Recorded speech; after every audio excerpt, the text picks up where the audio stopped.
कृष्णात् परं किमपि तत्त्वमहं न जाने। कृष्णात् परं किमपि तत्त्वमहं न जाने।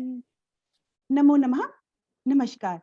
मैं doctor Neelam Sharma, assistant professor, कुमारी मायावती, राजकीय महिला स्नातकोत्तर महाविद्यालय बादलपुर, गौतम बुद्ध नगर, आप सभी को इस राष्ट्रीय वेबिनार में स्वागत करती हूँ, अभिनंदन करती हूँ।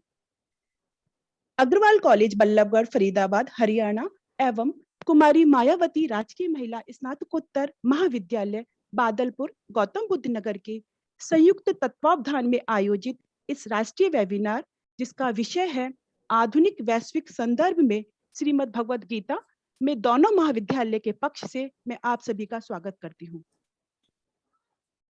कार्यक्रम को आरंभ करने से पूर्व सर्वप्रथम मैं इस राष्ट्रीय वेबिनार के संरक्षक, दोनों महाविद्यालय के सम्मानित प्राचार्य, अग्रवाल कॉलेज बल्लभगढ़ फरीदाबाद हरियाणा के यशस्वी प्राचार्य डॉक्टर कृष्णकांत गुप्ता सर, जो आज किसी इमरजेंसी के कारण हमारे बीच में अनुपस्थित है, मैं उनको नमन करती हूँ। और कुमारी मायावती राजकीय महिला स्नातकोत्तर महाविद्यालय बादलपुर गौतम बुद्ध नगर की यशस्वी प्राचार्य प्रोफेसर डॉक्टर दिव्यानाथ मैम को सादर नमन करती हूँ। कार्यक्रम की अध्यक्षता कर रही हमारी प्राचार्य मैम प्रोफेसर दिव्यानाथ मैम से इस कार्यक्रम को आरंभ करने की अनुमति चाहती हूँ। हाँ, शुरू कर लो। Thank you ma'am. यह अत्यंत ही सौभाग्य का और संयोग का विषय है कि हरियाणा के बल्लभगढ़ फरीदाबाद में स्थित प्रतिष्ठित महाविद्यालय अग्रवाल कॉलेज नैक द्वारा प्राप्त A++ इस वर्ष अपने महाविद्यालय का स्वर्ण जयंती वर्ष मना रहा है। और हमारा महाविद्यालय बादलपुर ग्राम के में स्थित एक राजकीय महाविद्यालय उत्तर प्रदेश के समस्त राजकीय महाविद्यालयों में शीर्ष स्थान पर नैक द्वारा ग्रेड B++ अपना महाविद्यालय का रजत जयंती वर्ष मना रहा है। ये दोनों ही महाविद्यालय के लिए अत्यंत ही संयोग का विषय है। कार्यक्रम को आरंभ करने से पूर्व, जैसे कि भारतीय संस्कृति की अनुपम पुरातन परंपरा रही है कि किसी भी लक्ष्य की उद्देश्य पूर्ति एवं कार्य की शुभता और उसकी निर्विघ्न समाप्ति के लिए ईश वंदना की जाती है, तो इस राष्ट्रीय वेबिनार की सफलता और शुभता की कामना के लिए मैं ज्ञान की अधिष्ठात्री देवी माँ सरस्वती का आह्वान और वंदन करती हूँ, जिससे कि हमें माँ सरस्वती की कृपा दृष्टि एवं आशीर्वाद प्राप्त हो सके। सरस्वती वंदना के लिए आमंत्रित कर रही हूँ कुमारी मायावती राजकीय महिला स्नातकोत्तर महाविद्यालय बादलपुर की छात्रा कुमारी शीतल को। सभी शिक्षकों को मेरा सादर नमस्कार। या कुंदेन्दु तुषार या शुभ्रवस्त्रावृता या वीणा वरदण्ड मंडितकरा या श्वेत पद्मासना या ब्रह्माच्युत शंकर प्रभृतिभिर्देवैः सदा वन्दिता सा मां पातु सरस्वती भगवती निःशेषजाड्यापहा शुक्लां ब्रह्म विचारसारपरमा आद्यां जगद्व्यापिनी वीणा पुस्तकधारिणीम् अभयदां जाड्यान्धकारापहां हस्ते स्फाटिकमालिका विदधातिं पद्मासने संस्थिता वन्दे तां परमेश्वरीं भगवतीं बुद्धिप्रदां शारदाम्।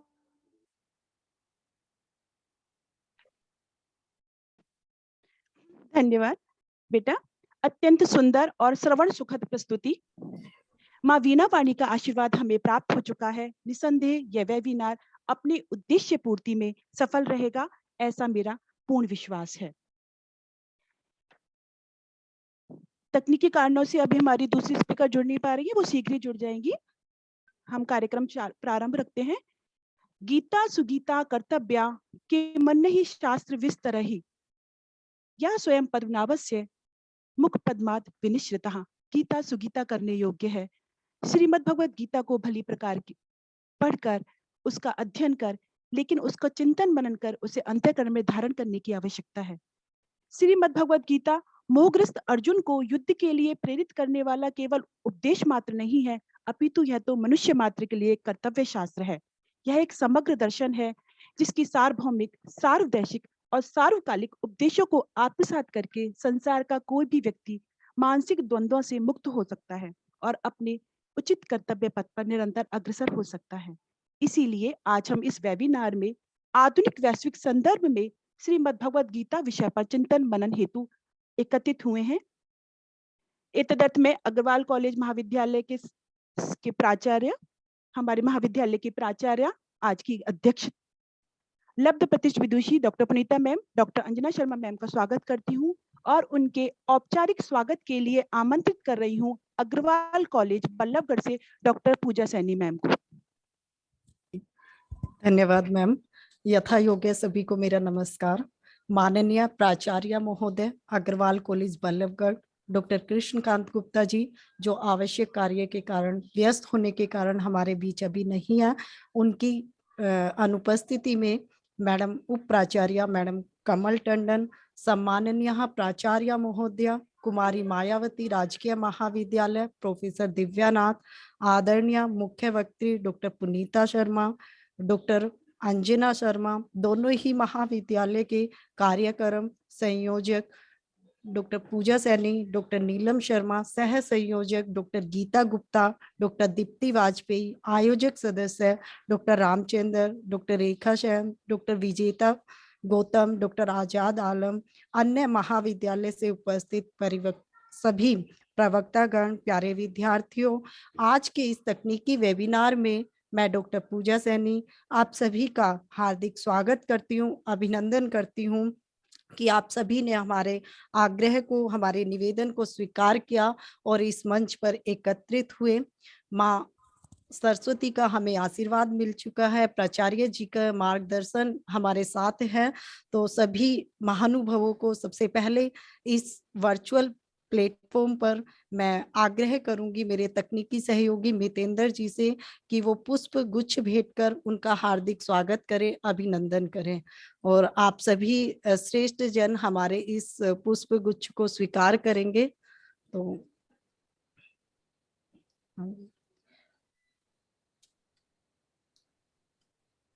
तदुपरांत मैं अग्रवाल महाविद्यालय से की छात्रा नूतन को आमंत्रित करती हूँ कि वो कुछ पंक्तियों के द्वारा सभी इस वेबिनार में जुड़े हुए हमारे सभी महानुभावों को अपने स्वागत गीत द्वारा उन सभी का हार्दिक अभिनंदन करें।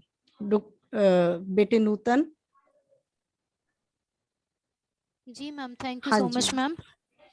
मैं स्टार्ट करती हूँ।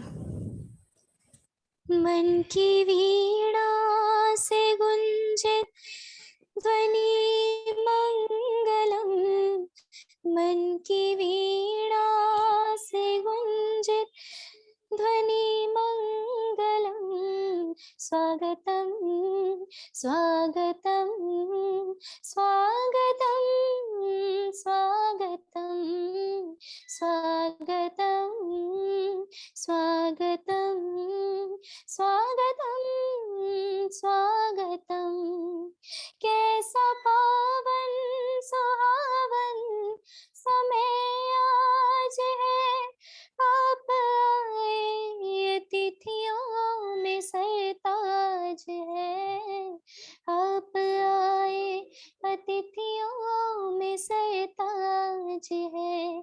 देव की भांति पूजन करे आज हम, देव की भांति पूजन करे आज हम।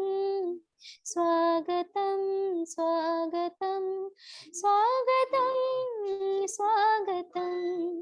मन के बगिया से हमने एक लिया चुनी, श्रद्धा के फूल से हमने माला की फूल से हमने माला बुनी। धन्य है ये धरा, धन्य है आज हम, धन्य है ये धरा, धन्य है आज हम। स्वागतम स्वागतम स्वागतम स्वागतम। धन्यवाद मैम। हाँ, धन्यवाद नूतन, बहुत सुंदर प्रस्तुति रही और आवाज नूतन की बहुत मधुर है। ये हमारे महाविद्यालय की, इसे हम कोकिला के नाम से जानते हैं, जिसका आज हमने आपको जो 2 पंक्तियों में उसने अपने मधुर आवाज आप सभी को सुनाई। बहुत बहुत धन्यवाद नूतन। गीता जयंती के इस पावन अवसर पर आज जो अनोखा संगम इस तकनीकी वेबिनार द्वारा संभव हो सका है। एकादशी को कुरुक्षेत्र के मैदान में श्री कृष्ण ने अर्जुन को भगवत गीता यानी भगवान का भजन सुनाया और आज पुनः हम उसी का स्मरण करने के लिए एकत्रित हुए हैं। और हमारे पास आज इस विद्या क्षेत्र में महान हस्ती भगवान कृष्ण के ही नाम के अनुरूप डॉक्टर कृष्णकांत जी का आशीर्वाद, डॉक्टर दिव्या की दिव्यता, डॉक्टर पुनीता का पावनत्व, डॉक्टर अंजना की धार्मिकता हमारे साथ है। उन सभी के आशीर्वाद हेतु हम यहाँ पर एकत्रित हुए हैं। अभी मैं ज्यादा समय ना लेते हुए और जिस कार्य के लिए हम एकत्रित हुए हैं, मैं अपनी वक्ता को आमंत्रित करूंगी। उससे पहले मैं संक्षेप में अपने महाविद्यालय का छोटा सा परिचय आपके सामने रखना चाहूंगी। जैसे नीलम मैडम ने बताया, अग्रवाल महाविद्यालय जो है वो A++ ग्रेड प्राप्त किया है। ये हरियाणा में ही नहीं बल्कि पूरे राष्ट्र में, भारतवर्ष में A+ प्राप्त करने वाला पहला महाविद्यालय है।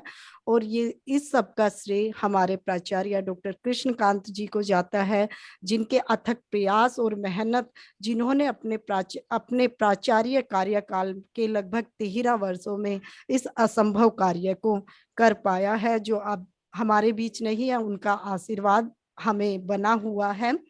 और अभी दूसरी प्राचार्य भी हमें आशीर्वाद दे, अध्यक्षता कर रही मैडम कुमारी मायावती से डॉक्टर दिव्यनाथ की हम चाहते हैं कि मैडम हमें आशीर्वाद दे। तो उसके लिए मैं डॉक्टर नीलम मैडम को पहले आमंत्रित करती हूँ कि मैम आप आइए और कार्यक्रम को आगे बढ़ाइए।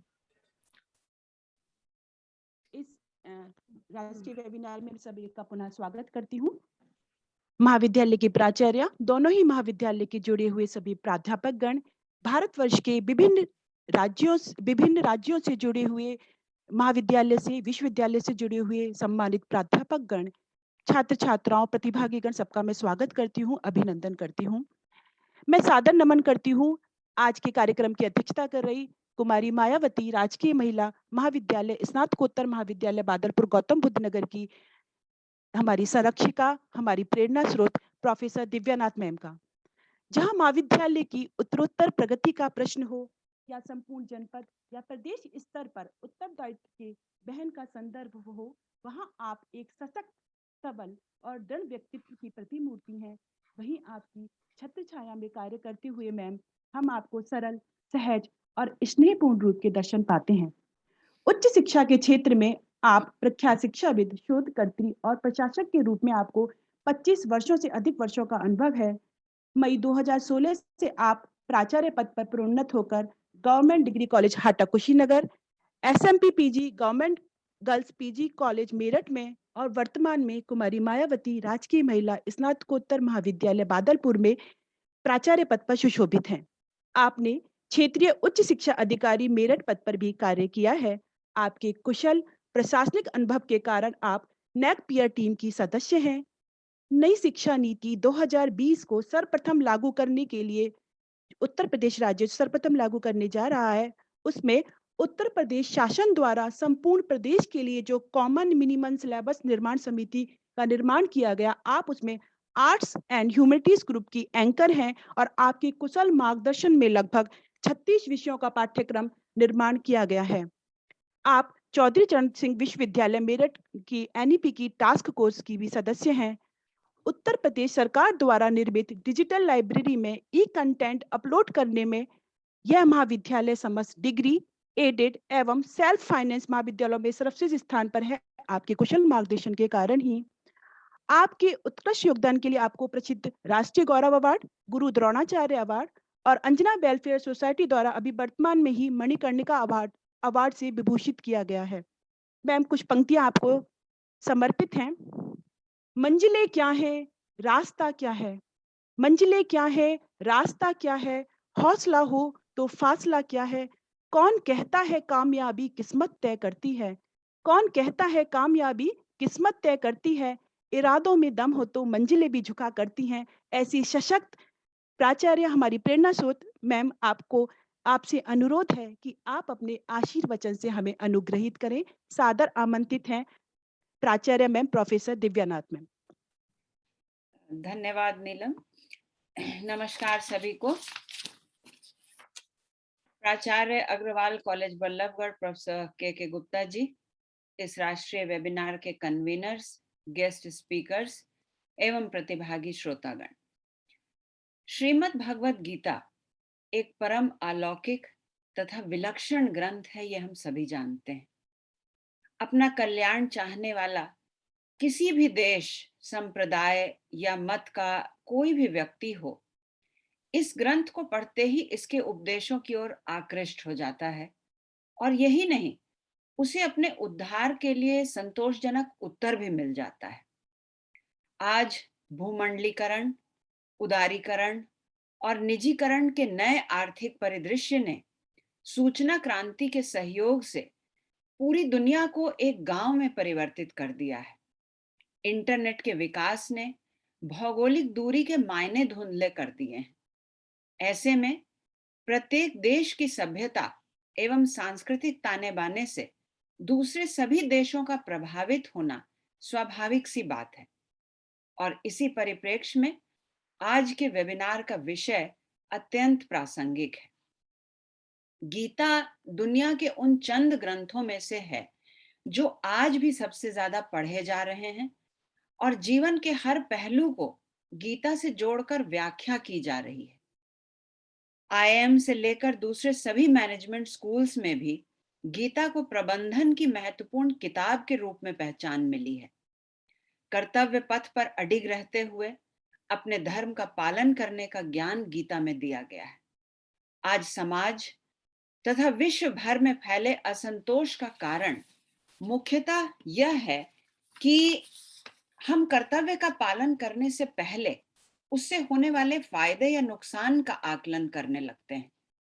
उस काम से तात्कालिक नुकसान देखने पर कई बार उसे टाल देते हैं और बाद में उससे ज्यादा हानि उठाते हैं।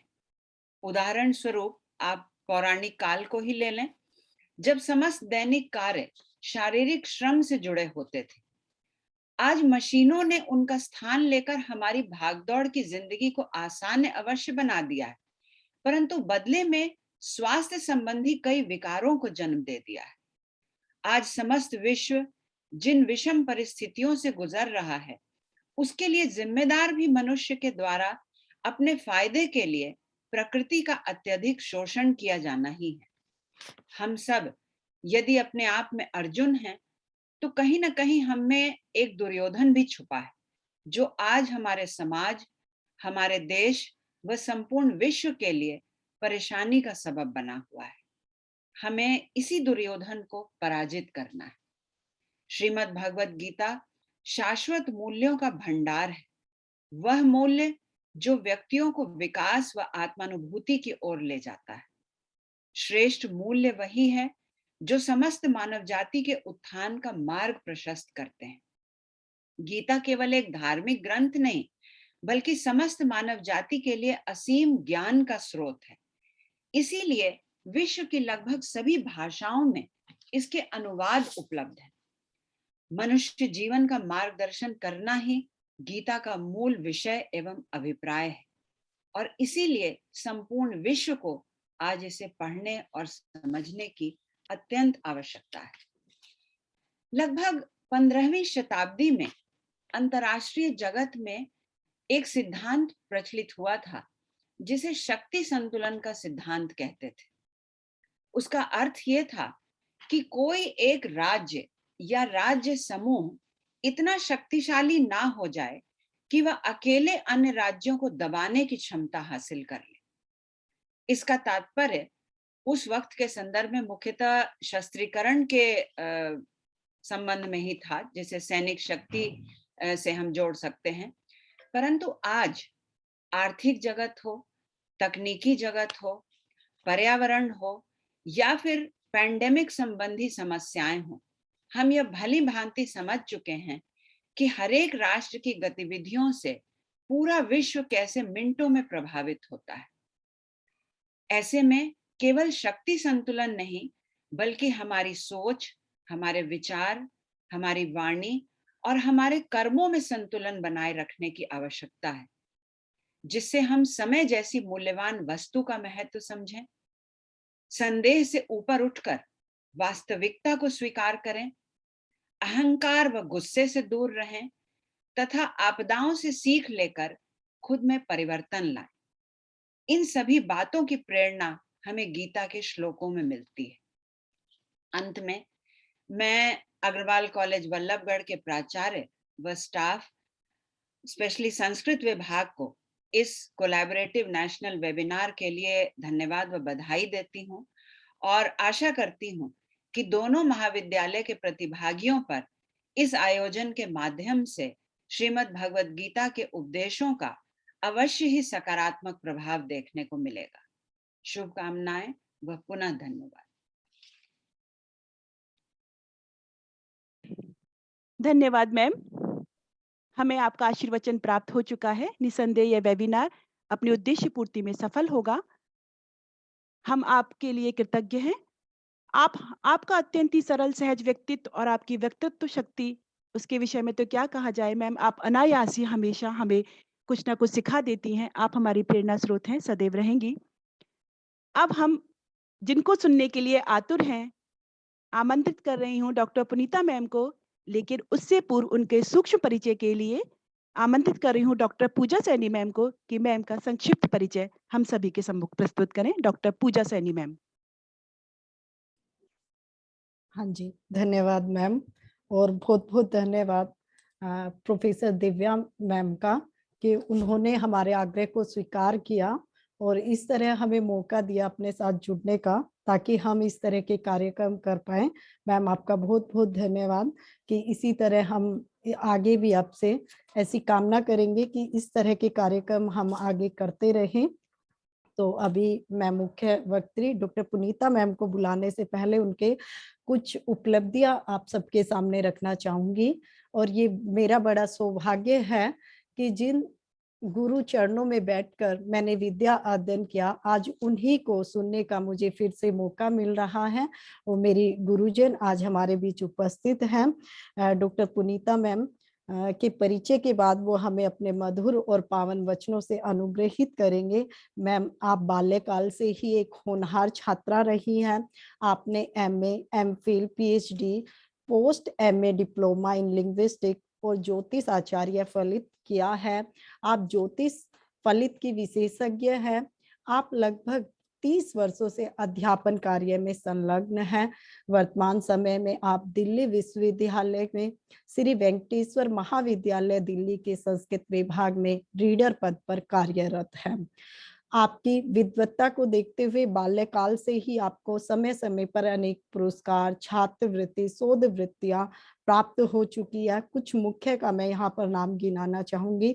स्नातकोत्तर शिक्षा हेतु आपको all India post graduate scholarship प्राप्त हुई।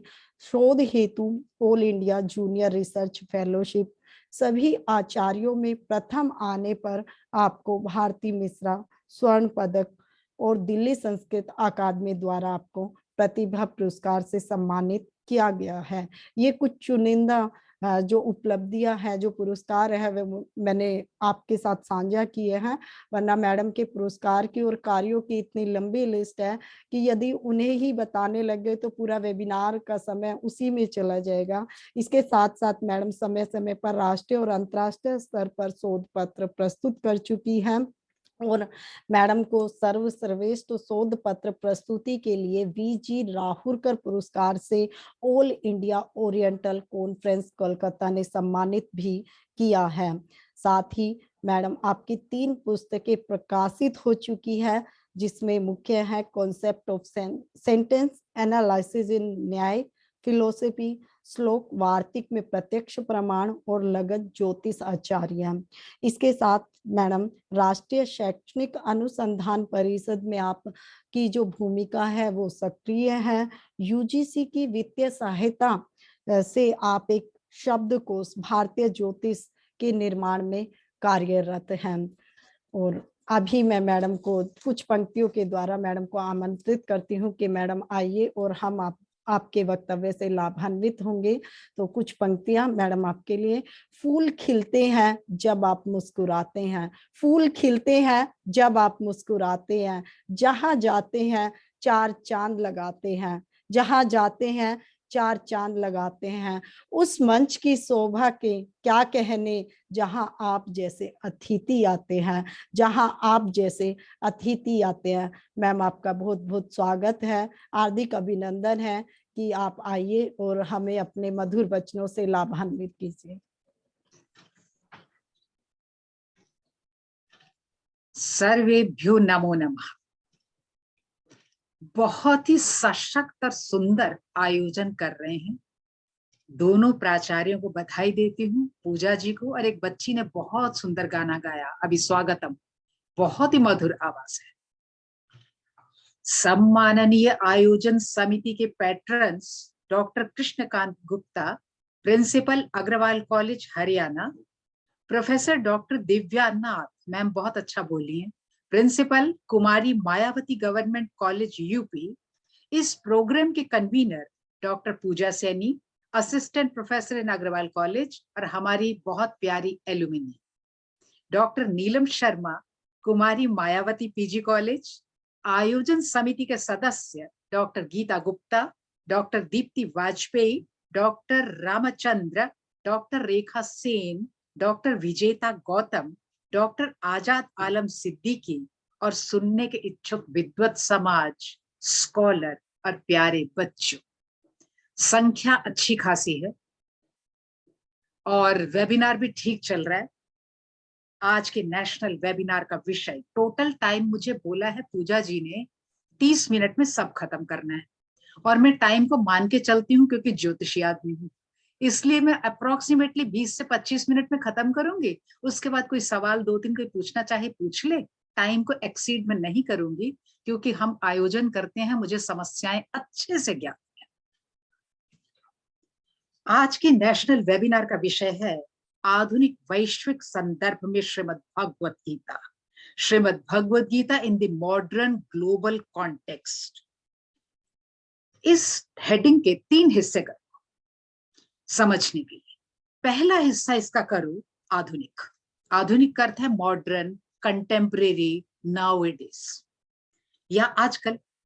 सेकंड हिस्सा इसका कर दो वैश्विक संदर्भ, means global context. Global context का मतलब है संपूर्ण स्थान या सारी जगह, एक ही स्पेस को द्योतित करता है। थर्ड हिस्सा है इसका श्रीमद् भगवत गीता, सामान्य शब्द है, सामान्य नहीं अति विशिष्ट शब्द है। बाकी हिस्सा मैंने छोड़ दिया क्योंकि मुझे पिन पॉइंट रहने की आदत है, सिर्फ गीता शब्द को उठाया। गीता योगी के लिए योग शास्त्र, दार्शनिक के लिए दर्शन, ज्योतिर्विद के लिए ज्योतिष, वैज्ञानिक के लिए विज्ञान, नीतिज्ञ के लिए नीति और साधु के लिए सदाचार। किसी भी समस्या का, किसी भी प्रश्न का, कोई भी चीज ऐसी नहीं जो गीता में से उपलब्ध न हो सकती हो। प्रत्येक समस्या का समाधान श्रीमद् भगवत गीता में है। इस ग्लोबल कॉन्टेक्स्ट का जो आपने रखा विषय, इसको परखने का कारण क्या है? मुख्य रूप से कारण है गीता को अंतरराष्ट्रीय ख्याति दिलाना। ये हरियाणा में कुरुक्षेत्र है इसलिए वहां से शुरू हुआ, ये बहुत जरूरी था। सेकंड, गीता की यूनिवर्सल उपयोगिता बताना।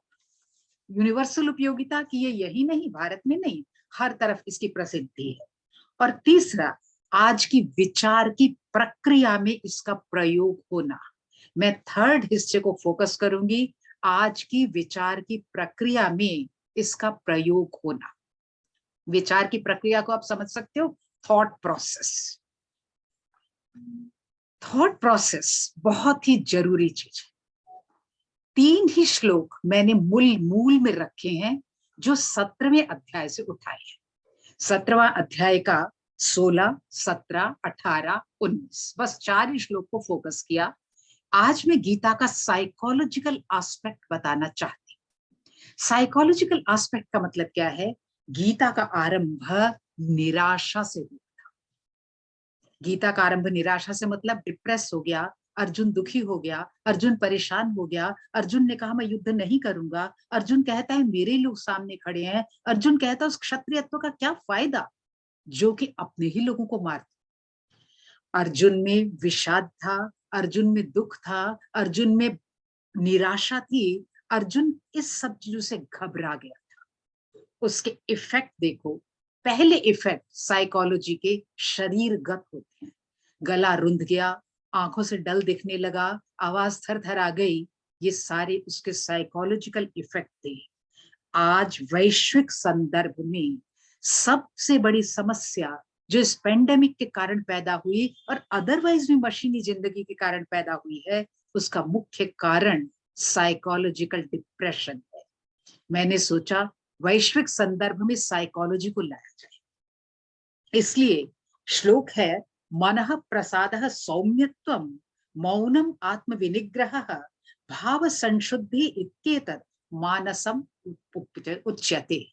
इसमें मैंने एक शब्द उठाया, भाव संशुद्धि। अब बाकी सब बातें इसी के इर्द गिर्द होंगी। भाव संशुद्धि, भावों का शुद्ध होना, भाव संशुद्धि, 3 हिस्से करो, भाव सम और शुद्ध। भाव का अर्थ जो मुझ में होते रहते हैं, सम का अर्थ अच्छी तरह, और शुद्धि का अर्थ है उसको शुद्ध करना, प्यूरिफाई करना, परिष्कृत करना, संशोधित करना, रिफाइंड करना, डबल रिफाइंड करना, इसको हम शुद्धिकरण कहते हैं। भाव के अशुद्ध हो जाने पर व्यक्ति निराश होता है, भाव के अशुद्ध होने पर हार जाता है, भाव के अशुद्ध होने पर टेंशन हो जाती है, भाव के अशुद्ध होने पर आत्महत्या हो जाती है, भाव के अशुद्ध होने पर पराजय निश्चित है। हिंदी में कहावत है, मन के हारे हार है, मन के जीते जीत। अगर आपका मन खुश है तो सब कुछ ठीक है, अगर मन उदास हो गया तो सब कुछ गलत है। गीता ने सबसे ज्यादा फोकस इसको किया। आज वैश्विक संदर्भ में विकराल समस्या भाव जगत को लेकर है। चीजें बेशुमार हैं, मशीनें बेशुमार, कैरियर भी बहुत सारे हैं, लेकिन स्पष्टता नहीं, कंफ्यूजन है, क्योंकि भाव की लेवल पर हम अशुद्ध हो गए। पैसा, रुतबा, कार, मकान, मेरा बड़ा स्टेटस, ये सब चीजें मुझे एलिवेट तो करती हैं, अंदर से खोखला कर देती हैं। उसके रिजल्ट आपके सामने हैं। बहुत बड़े अमीर व्यक्ति ने आत्महत्या कर ली, डिप्रेशन, इसलिए हमें क्या होता है, निराशा, उत्साह, ये सब चीजें जो हैं ये क्या करती हैं, आपको depression, expression, impression, tension, frustration, ये सब चीजें पैदा करती हैं। अब हम आए शब्द भाव संशुद्धि पर। बच्चों को काम आएगा। जिंदगी में 3 तरीके के लोग होते हैं, कुछ होते हैं सात्विक, कुछ होते हैं राजसिक, कुछ होते हैं तामसिक। ये सांख्य दर्शन का कॉन्सेप्ट है जिसको गीता ने एज इट इज यूज किया है। अगर आप डिटेल में देखना चाहते हो तो ईश्वर कृष्ण की सांख्य कारिका देखें। उसके बाद इनके मिक्सचर होते हैं। मिक्सचर होने के बाद सांख्य कारिका मानती है इस संसार में 72 टाइप्स की बुद्धियां होती हैं। 72 टाइप्स की बुद्धियां होने के कारण जो चीज मुझे पसंद है जरूरी नहीं सामने नीलम जी को पसंद हो या पूजा जी को पसंद हो, जो उन्हें पसंद है जरूरी नहीं मुझे पसंद हो। यहीं से कॉन्फ्लिक्ट पैदा होता है। ये घरेलू लेवल पर भी होता है, कॉलेज लेवल पर भी होता है, यूनिवर्सिटी लेवल पर भी होता है, जिंदगी के हर फ्रंट में हो सकता है। ये जो कॉन्फ्लिक्ट पैदा होता है, इसमें पहला इशू है गुण। हमारी लाइफ इन गुणों के आसपास चलती है, मेरी पर्सनैलिटी इससे बनती है। साइकोलॉजी शब्द में साइके शब्द जो है ये रिफ्लेक्शन ऑफ पर्सोना है। Persona is a Greek word. आप पानी के पास खड़े हैं, खड़े हो, अंदर झांक के देखो, झांक के देखा तो आपको एक अपना रिफ्लेक्शन दिखा। This is called persona. Persona से ही पर्सनैलिटी शब्द बन करके आया। ये जो परसोना है, अगर पानी हिल रहा है तो आपको अपना चेहरा हिलता हुआ दिखेगा। जैसे हम कार चलाते हैं, साइड का मिरर अगर ढीला हो ना, तो अगर आप उसमें देखो तो हिलता हिलता दिखता है। ये आउटर वर्ल्ड है। कई बार आउटर वर्ल्ड अपने इनर वर्ल्ड के कारण हिलता हिलता दिखता है। इसलिए भाव संशुद्धि इत्येतत् 17वें अध्याय में जाके कृष्ण कहते हैं कि भाव संशुद्धि सब चीजों का आंसर है। अगर ये शुद्ध हो जाए तो दुख क्या, सुख क्या, हानि क्या, लाभ क्या, जय क्या, पराजय क्या, you can do it very very easily. इसलिए हमारी लाइफ इस भाव के इर्द गिर्द चलती है। भाव शब्द में भू धातु, घय प्रत्यय, भू का अर्थ है होना, घय उसको एक नाउन में कन्वर्ट कर देता है, भाववाचक संज्ञा कर देता है, एब्स्ट्रैक्ट नाउन कर देता है, जो हम में होते रहते हैं, होते ही रहते हैं, लगातार होते रहते हैं। मैं बोल रही हूं, साथ में पैरेलल भाव चल सकते हैं। आप सुन रहे हैं, पैरेलल भाव चल सकते हैं। इसी तरह कार चलाते हुए, खाना बनाते हुए, चाय बनाते हुए, पढ़ाते हुए, करते हुए एक पैरेलल लाइनिंग चलती है। वो चलती रहती है, गिरती रहती है, होती रहती है, होती रहती है। लेकिन यदि वो प्रोमिनेंट हो जाए तो पहले वाले काम में मन नहीं लगता। जैसे मैं बड़ी उदास थी और खाना बना रही थी, खाना बस बना रही थी, लेकिन मन उदास था। एक साइड प्रोमिनेंट हो गई, एक साइड सेकेंडरी हो गई। कभी कभी वो दोनों चलती हैं इकट्ठे। ये कॉन्सेप्ट ऐसा क्यों होता है? इसका आंसर हमारा स्वर शास्त्र देता है। जो हमारा हंसचार है, आप नाक के सामने ले जाओ, सांस लो, छोड़ो। अगर राइट से ज्यादा आ रहा है तो पहले वाला हिस्सा सेकेंडरी होगा।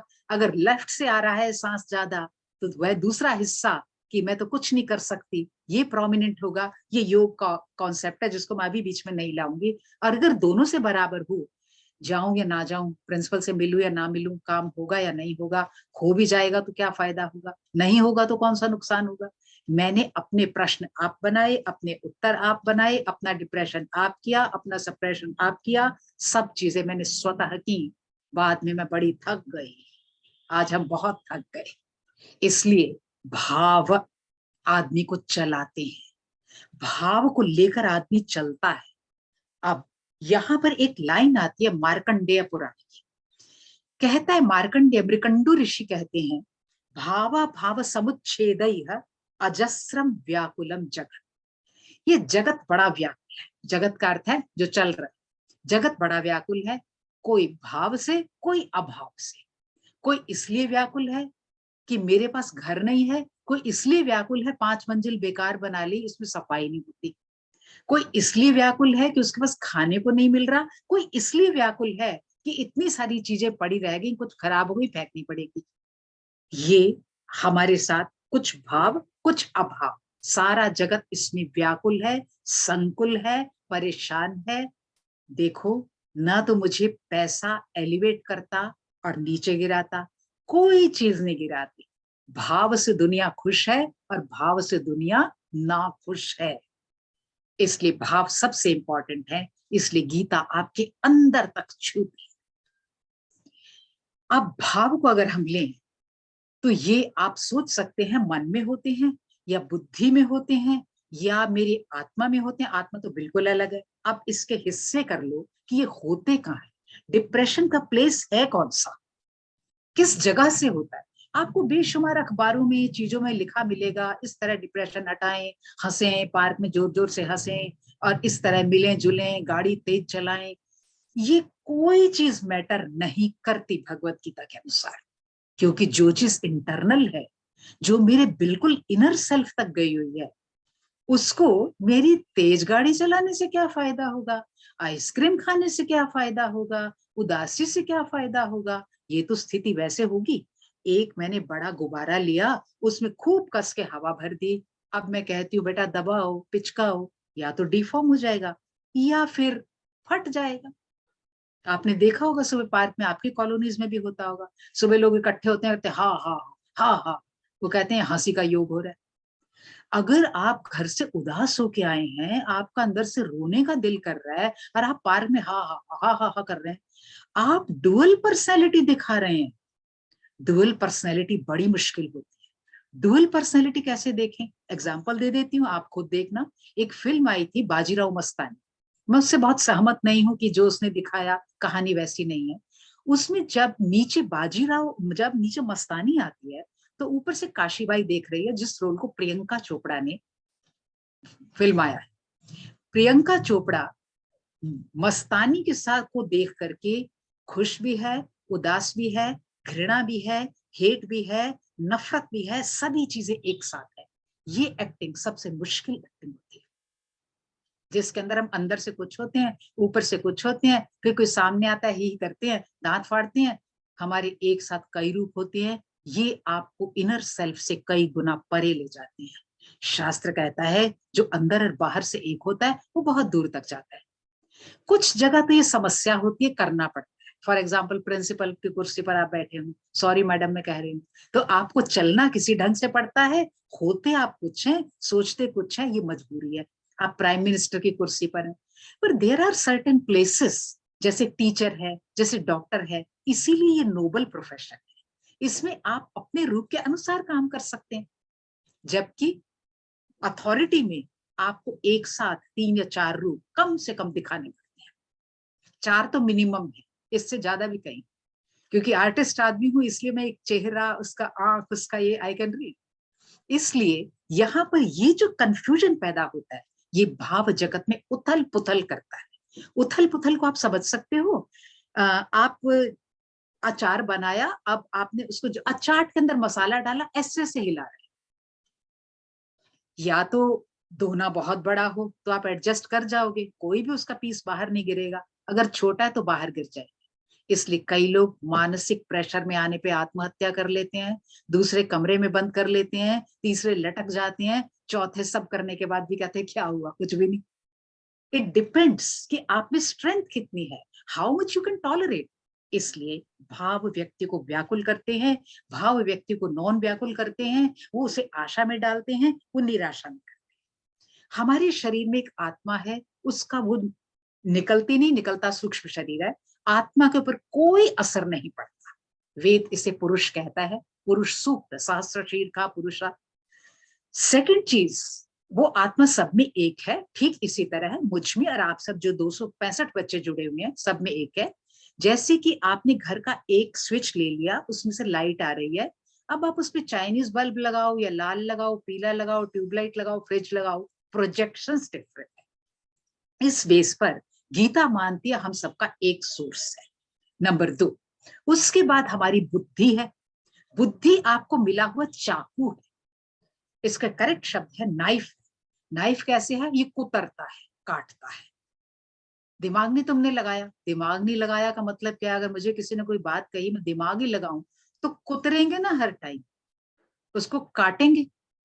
काटते हुए कई लोग तो दोनों साइड काटते हैं, एक चाकू होता है जो दोनों साइड से तेज होता है, ठीक है, वो अपने को भी करते हैं खराब, दूसरे को भी करते हैं। आपको कई ऐसे बच्चे मिल जाएंगे, वो क्या होगा, दूसरे को इतना बुरा कह के, बच्चे क्यों बड़े भी, वो आपको भी बुरा कहेंगे, खुद भी रोएंगे और दूसरे को भी रुलाएंगे।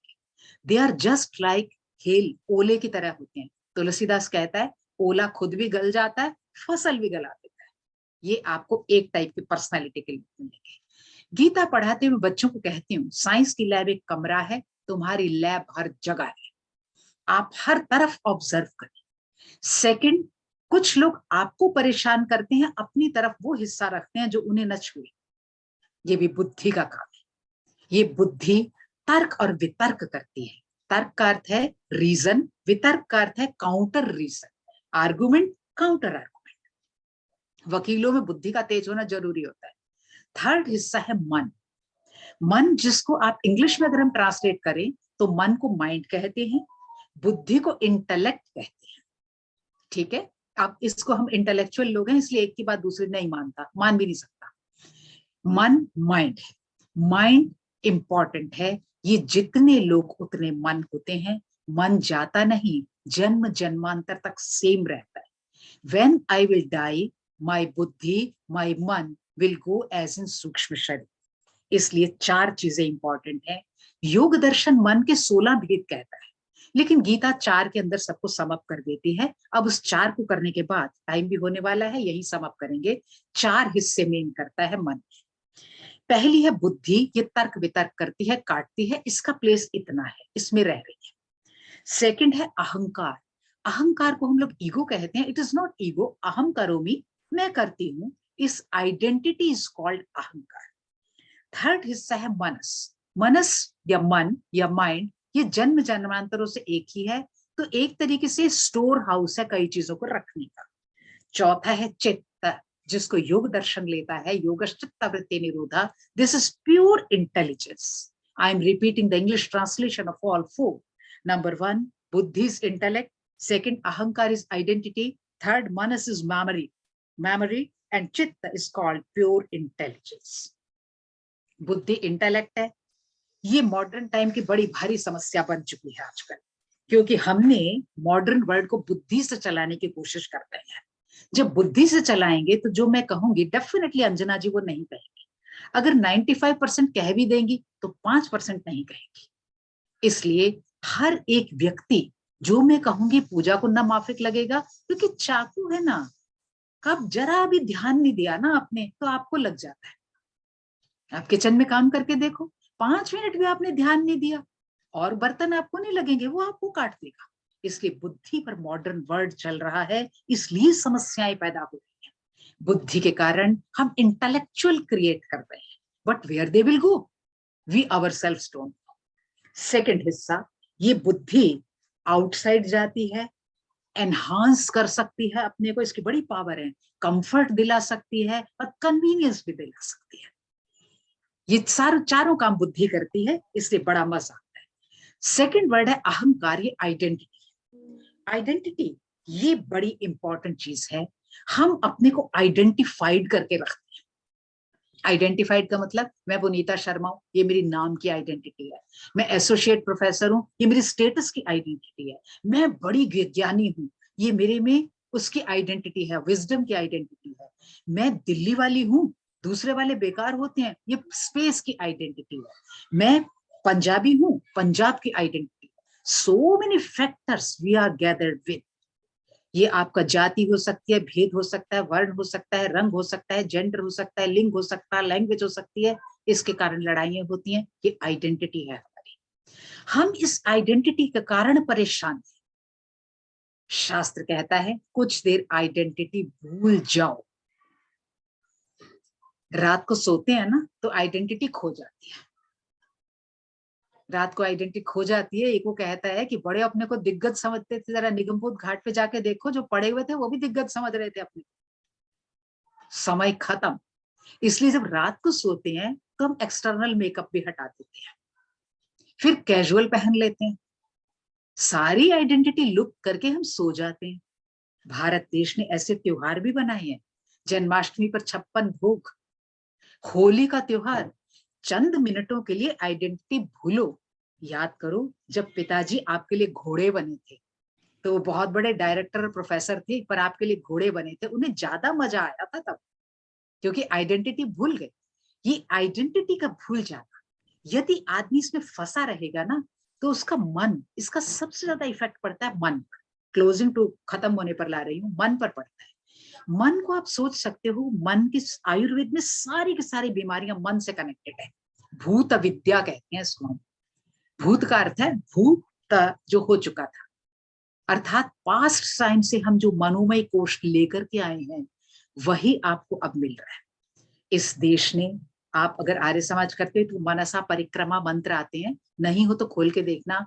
ओम प्राची, ओम प्रतीची, ओम दक्षिणा, इस तरह 6 दिशाओं में आते हैं। हर जगह मन को प्योरीफाई करने की बात कर रहे हैं, क्योंकि मन ही तो मुसीबत में पड़ गया। क्यों पड़ गया? आइडेंटिटी लेके तो मैं सिर पे लबादा लेके घूमती रही, बड़ी खुश थी, बहुत ये थी, सारा करने के बाद वो स्टोर कहाँ हो रहा था जाके? मन में। वो सारी चीजें मन में स्टोर हो रही थी जिसको मुझे लेके आगे जाना। आप देखना, छोटा सा बच्चा बड़ा एटीट्यूड वाला है। ये बेसिकली ना हम लोग के भारत देश के अंदर इसको पहले किया हुआ था। तुम देखो, जो हरियाणा रेजिमेंट है, पंजाब रेजिमेंट है, ये सब मन से बनाई हुई चीजें हैं। पंजाब रेजिमेंट आगे करो मुड़ते ही नहीं, वो मार के ही आते हैं।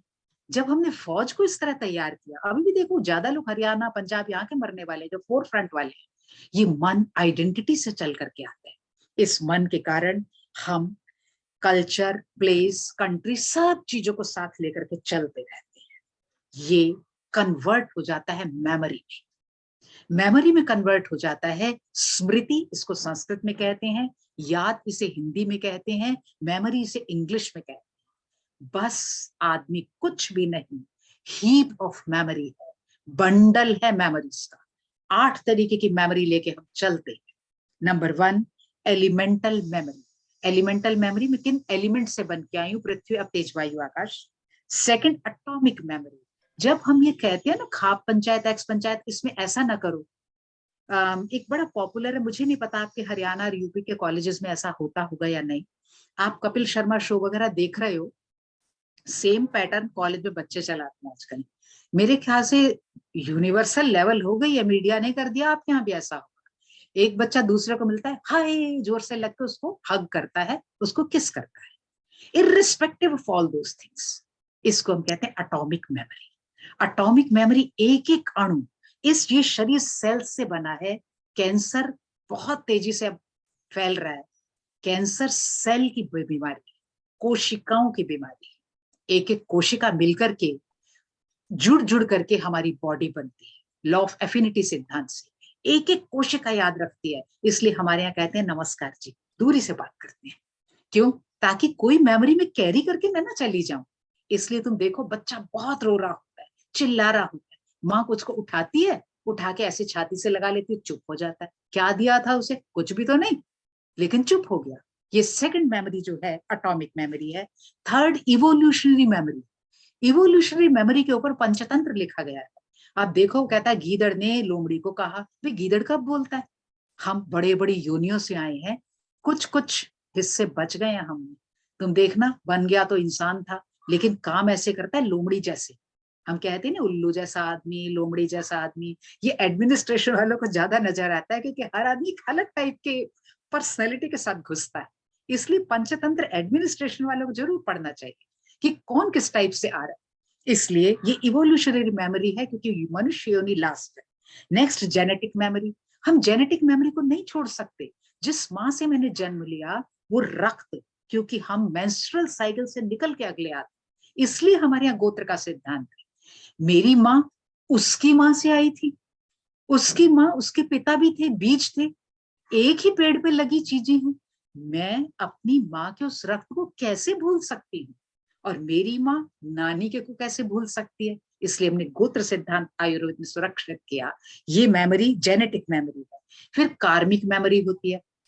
कार्मिक मेमोरी, जिस काम को आप लगातार करते जाते हो ना, वो बड़ी जल्दी फटाफट हो जाता है। जैसे जब मैं ज्योतिष पढ़ती थी, शायद मैंने ग्रामर में ज्यादा मेहनत की थी, ज्योतिष में नहीं की, वो ऑटोमेटिक आता था मुझे। इसका मतलब कभी रही होंगी। नेक्स्ट, अनकॉन्शियस मेमोरी, जो मुझे याद नहीं है, यूं ही याद आ जाती है। कॉन्शियस मेमोरी, बैठ के सोच रही हूँ क्या करना है। और लास्ट है सब कॉन्शियस मेमोरी, ये चलती है जब आप सो जाते हैं। सोने पे जो सपने आते हैं वो सब कॉन्शियस मेमोरी है पुराने जन्म की। ये सारी की सारी चीजें मन तक सीमित है। गीता कहती है चित्त को प्रोमिनेंट कर। 6 अध्याय, 17 अध्याय, 18 अध्याय देखो। चित्त इज प्योर इंटेलिजेंस। जब ये प्योर इंटेलिजेंस होती है तब संसार में आप ठीक चलते हैं। यहाँ संसार का वर्ड ना लें, I am closing to it, word ना लें। संसार को कंकरेंट सर्कल्स के अंदर साइकिल्स ले, संसरति इति संसारः, जिसमें हम चलते जा रहे हैं। पहले में कुछ और थी, इस जन्म में कुछ और थी, अगले में कुछ और थी, उस सर्कल के बाहर जा ही नहीं सकते। इसलिए चित्त की लेवल पर आकर के आप सत्व रजस तमस इन सारी चीजों को परे करो, उपाय लगाओ, समाधिस्थ हो, योग में आ जाओ। आप जो है कर्म योग, ज्ञान योग, कर्म संन्यास योग, 18 योगों का वर्णन है। जो आपकी रुचि को अच्छा लगे उसको प्रयोग करो, तब आपके चित्त की लेवल पर आएंगे। That is called pure intelligence. Once we come on that level, all problems vanishes. I think वैश्विक संदर्भ में गीता का यह सबसे बड़ा योगदान है। बहुत ध्यान से सुना, बहुत बहुत धन्यवाद पूजा जी का खास तौर पर।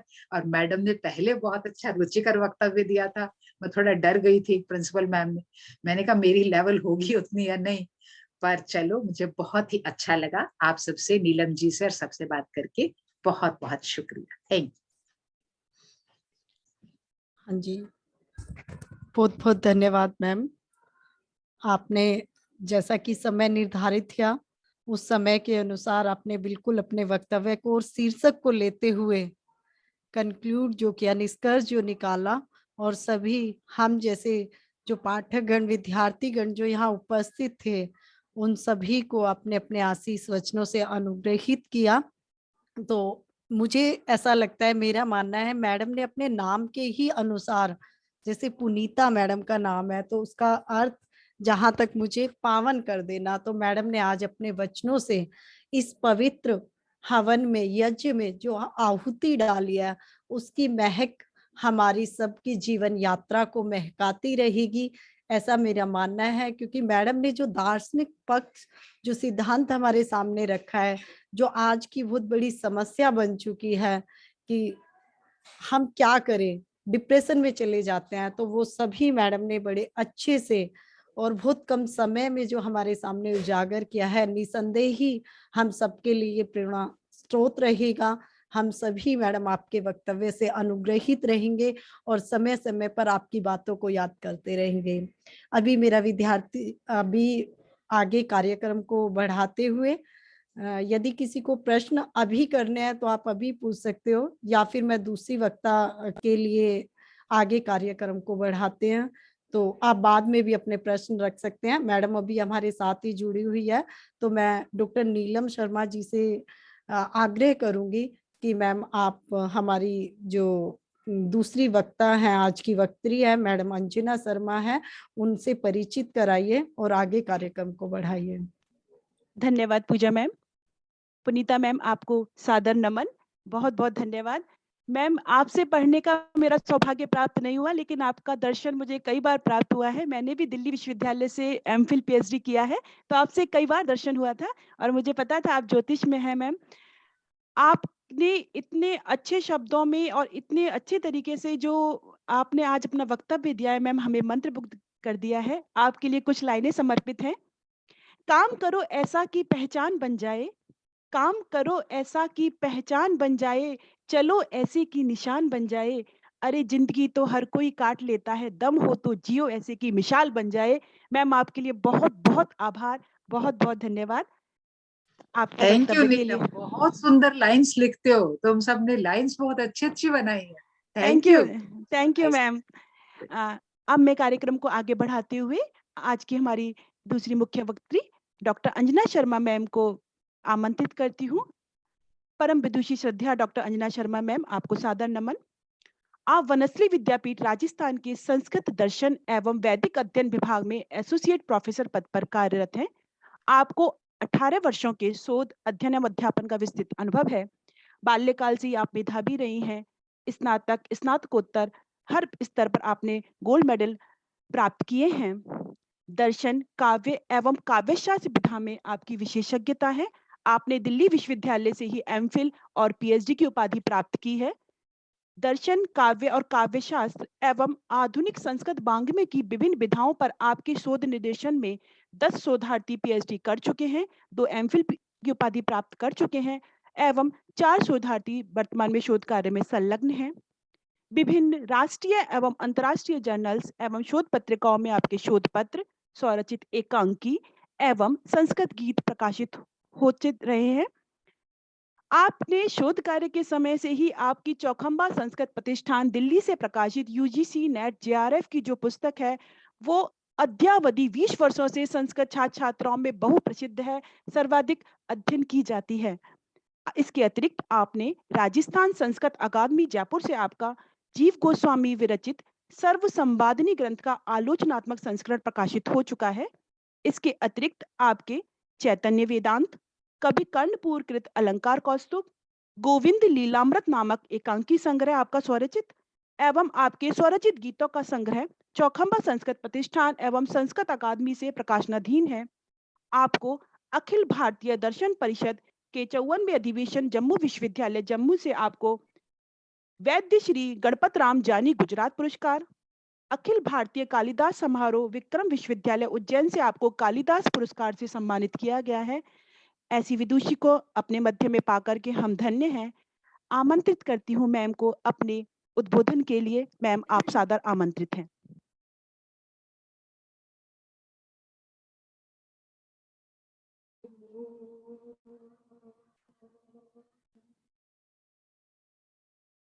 वसुदेवसुतं देवं कंसचारूढमर्दनं देवकी परमानन्दं कृष्णं वन्दे। सर्वप्रथम सभी को मेरा सादर प्रणाम। अग्रवाल कॉलेज बल्लभगढ़, फरीदाबाद, हरियाणा और मायावती राजकीय महिला महाविद्यालय, स्नातकोत्तर महाविद्यालय, बादलपुर, गौतम बुद्ध नगर, उत्तर प्रदेश के संयुक्त तत्वाधान में समायोजित इस तरंग संगोष्ठी के प्रारंभ में मैं दोनों महाविद्यालयों के आदरणीय प्राचार्य द्वय के प्रति और संस्कृत विभाग के प्रति सादर आभार व्यक्त करती हूँ कि उन्होंने मुझे यह गीता जयंती के पावन अवसर पर इस संवाद का सुअवसर प्रदान किया। जैसा कि हम सभी जानते हैं कि मार्गशीर्ष मास की शुक्ल एकादशी को हम गीता जयंती का मनाते हैं। कल भी एकादशी का था और आज भी एकादशी है, तो ये बड़ा ही सुंदर अवसर है। और गीता जयंती पर गीता के ऊपर हम विचार करें, गीता से हम कुछ प्राप्त करने का प्रयास करें। और उसी संदर्भ में ये जो हमारा संवाद है, परिचर्चा का जो विषय है कि आधुनिक वैश्विक संदर्भ में श्रीमद् भगवद गीता बहुत ही प्रासंगिक विषय है ये। क्योंकि गीता भारतीय ज्ञान परंपरा का ऐसा अद्भुत ग्रंथ है जिसमें प्रत्येक स्थिति, परिस्थिति, देश, काल, वातावरण के लिए कल्याण का मार्ग प्रशस्त किया गया है। न केवल भारत के लिए बल्कि भारत से अन्य जो देश हैं उनके लिए, पूरे विश्व के लिए। और इसीलिए प्रस्थान त्रयी में हम गीता की गणना करते हैं। जैसा कि हम जानते हैं, प्रस्थान त्रयी में 3 हमारे ग्रंथ हैं: उपनिषद, वैदिक मार्ग, ब्रह्म सूत्र, दार्शनिक प्रस्थान और गीता, स्मार्ट प्रस्थान। तो इनके द्वारा हम अपने कल्याण पथ को जानना चाहते हैं, जानते हैं और हम कल्याण के मार्ग तक करते हुए पहुंचते हैं। अब इनमें जो गीता है वो बड़ी ही सरल, सुगम और सबके लिए कही गई हैं, ऐसा हम सुनते आए हैं, सुनते हैं और मानते हैं। और इसीलिए हम पूरे वैश्विक संदर्भ में पूरे विश्व के लिए गीता न केवल हमारा, पूरे विश्व का ग्रंथ होता है। तो कैसे? तो हम देखते हैं कि व्यक्ति 3 प्रकार के होते हैं, चाहे वो कहीं के हों। विचार प्रधान नंबर 1, नंबर 2 क्रिया प्रधान एंड नंबर 3 भाव प्रधान। और इन तीनों प्रकार के व्यक्तियों के लिए गीता तीनों प्रकार के मार्ग अपने यहां से प्रदान करती है। विचार प्रधान के लिए हम ज्ञान योग, क्रिया प्रधान के लिए कर्म योग और जो भाव प्रधान है उनके लिए भक्ति योग। तो सभी के लिए यह गीता हो जाती है। पूरा मनुष्य मात्र इससे अपने स्वरूप के अनुसार अपना मार्ग प्राप्त कर सकता है। इसलिए गीता सबका ग्रंथ हो जाता है, मनुष्य मात्र का, पूरे विश्व मात्र का ग्रंथ हो जाता है। और इसीलिए हमारे विचारक, आचार्य, महापुरुष इस पर चिंतन करते हुए आ रहे हैं। आचार्य शंकर हों, चाहे रामानुज हों, चाहे निम्बार्क आचार्य हों, ये हमारे प्राचीन आचार्य हैं। दर्शन की परंपरा हो, चाहे हमारे आधुनिक महापुरुष हों, विचारक हों, चाहे लोकमान्य तिलक हों, महर्षि अरविंद हों, विनोबा भावे हों, महात्मा गांधी हों, स्वामी विवेकानंद हों, तो सभी आचार्य महापुरुष चिंतन मंथन करते हुए गीता रूपी जो समुद्र है, अगाध समुद्र है, उससे रत्न प्राप्त करते रहे हैं। अब ऐसा जो ये अगाध समुद्र है, जिसमें ज्ञान की इतनी धाराएं हैं, बुद्धि है, क्रिया है, कर्म है, तो इसमें से हम पूरे वैश्विक परिदृश्य में क्या लें, ये एक बड़ी चिंतन का विषय होता है इतने कम समय में। तो कुछ प्रयास करते हैं। जैसा कि हम जानते हैं कि गीता का प्रारंभ कहाँ से होता है, कि दोनों सेनाओं के मध्य अर्जुन खड़ा है और कैसी अवस्था है उसकी, बिल्कुल मोहग्रस्त अवस्था है, मूड है, उसे समझ नहीं आ रहा क्या करना है क्या नहीं करना है। अपने लोगों को देखकर, स्वजनों को देख करके वो मोहित हो गया है, विमूढ़ हुआ है। यहाँ बड़ा ध्यान देने का शब्द है, स्वजनम, अर्थात अगर दूसरे लोग होते तो शायद उसकी ऐसी अवस्था नहीं होती, जितनी ऐसी जो अवस्था को वो प्राप्त हुआ वो स्वजनों को देख करके हुआ है। तो ऐसी अवस्था हुई, और इस अवस्था में पहले उसकी मानसिक अवस्था, मानसिक चिंतन, मानसिक दशा उसकी बिगड़ी, और उसके बाद उसकी शारीरिक अवस्था, और वो उसका शरीर कांपने लगा, मुख सूख गया और शिथिल हो गया, और अंत में तो उसने बाण से धनुष रख के वो बैठ ही गया कि अब मैं युद्ध नहीं करूंगा। यहां से हम गीता को आरंभ होता है और फिर भगवान उसको उपदेश करते हैं। तो ये जब स्थिति को हम देखते हैं तो यहाँ यही स्थिति एक देखिए विचार करने योग्य कि ये एक अर्जुन की स्थिति नहीं है। अर्जुन तो प्रतीक है एक मनुष्य मात्र का। कैसे मनुष्य का? ऐसे व्यक्ति का, मनुष्य का जो दुविधा में है, जिसे नहीं पता मुझे क्या करना है, क्या सही है क्या गलत है। उसे अपने ही लोगों को दंडित करने में उसे बड़ा भय हो रहा है, तनाव में है, चिंता में है। तो ये एक पूरे प्रतीक है, और ऐसा व्यक्ति हम पूरे सब सर्वत्र हम देखते हैं। इस मनुष्य की दशा कहीं कहीं उसका अंतर हो सकता है स्थिति में, स्तर में, लेकिन ये एक स्तर होता है, एक स्थिति है उसकी। और ऐसी स्थिति में फिर भगवान उसको उपदेश करते हैं, और ऐसा उपदेश करते हैं, ऐसा उसको भगवान ने समझाया, जो कि हम पूरी गीता के 18 अध्यायों में हम देखते हैं। और अर्जुन ने बहुत तर्क वितर्क किया है भगवान से। 85 टाइम, 85 बार अर्जुन ने भगवान की बात को काटा है, ऐसा नहीं वैसा नहीं, लेकिन भगवान ने उसको समझाया। और फिर उसके अंदर उत्साह का संचार हुआ, उसका मोह दूर हुआ, दुविधा दूर हुई, और उत्साह पूर्ण होकर के, ऊर्जा शक्ति से वो भरपूर होकर के वो अपने कर्तव्य पथ पर आगे बढ़ता है और विजय प्राप्त करता है।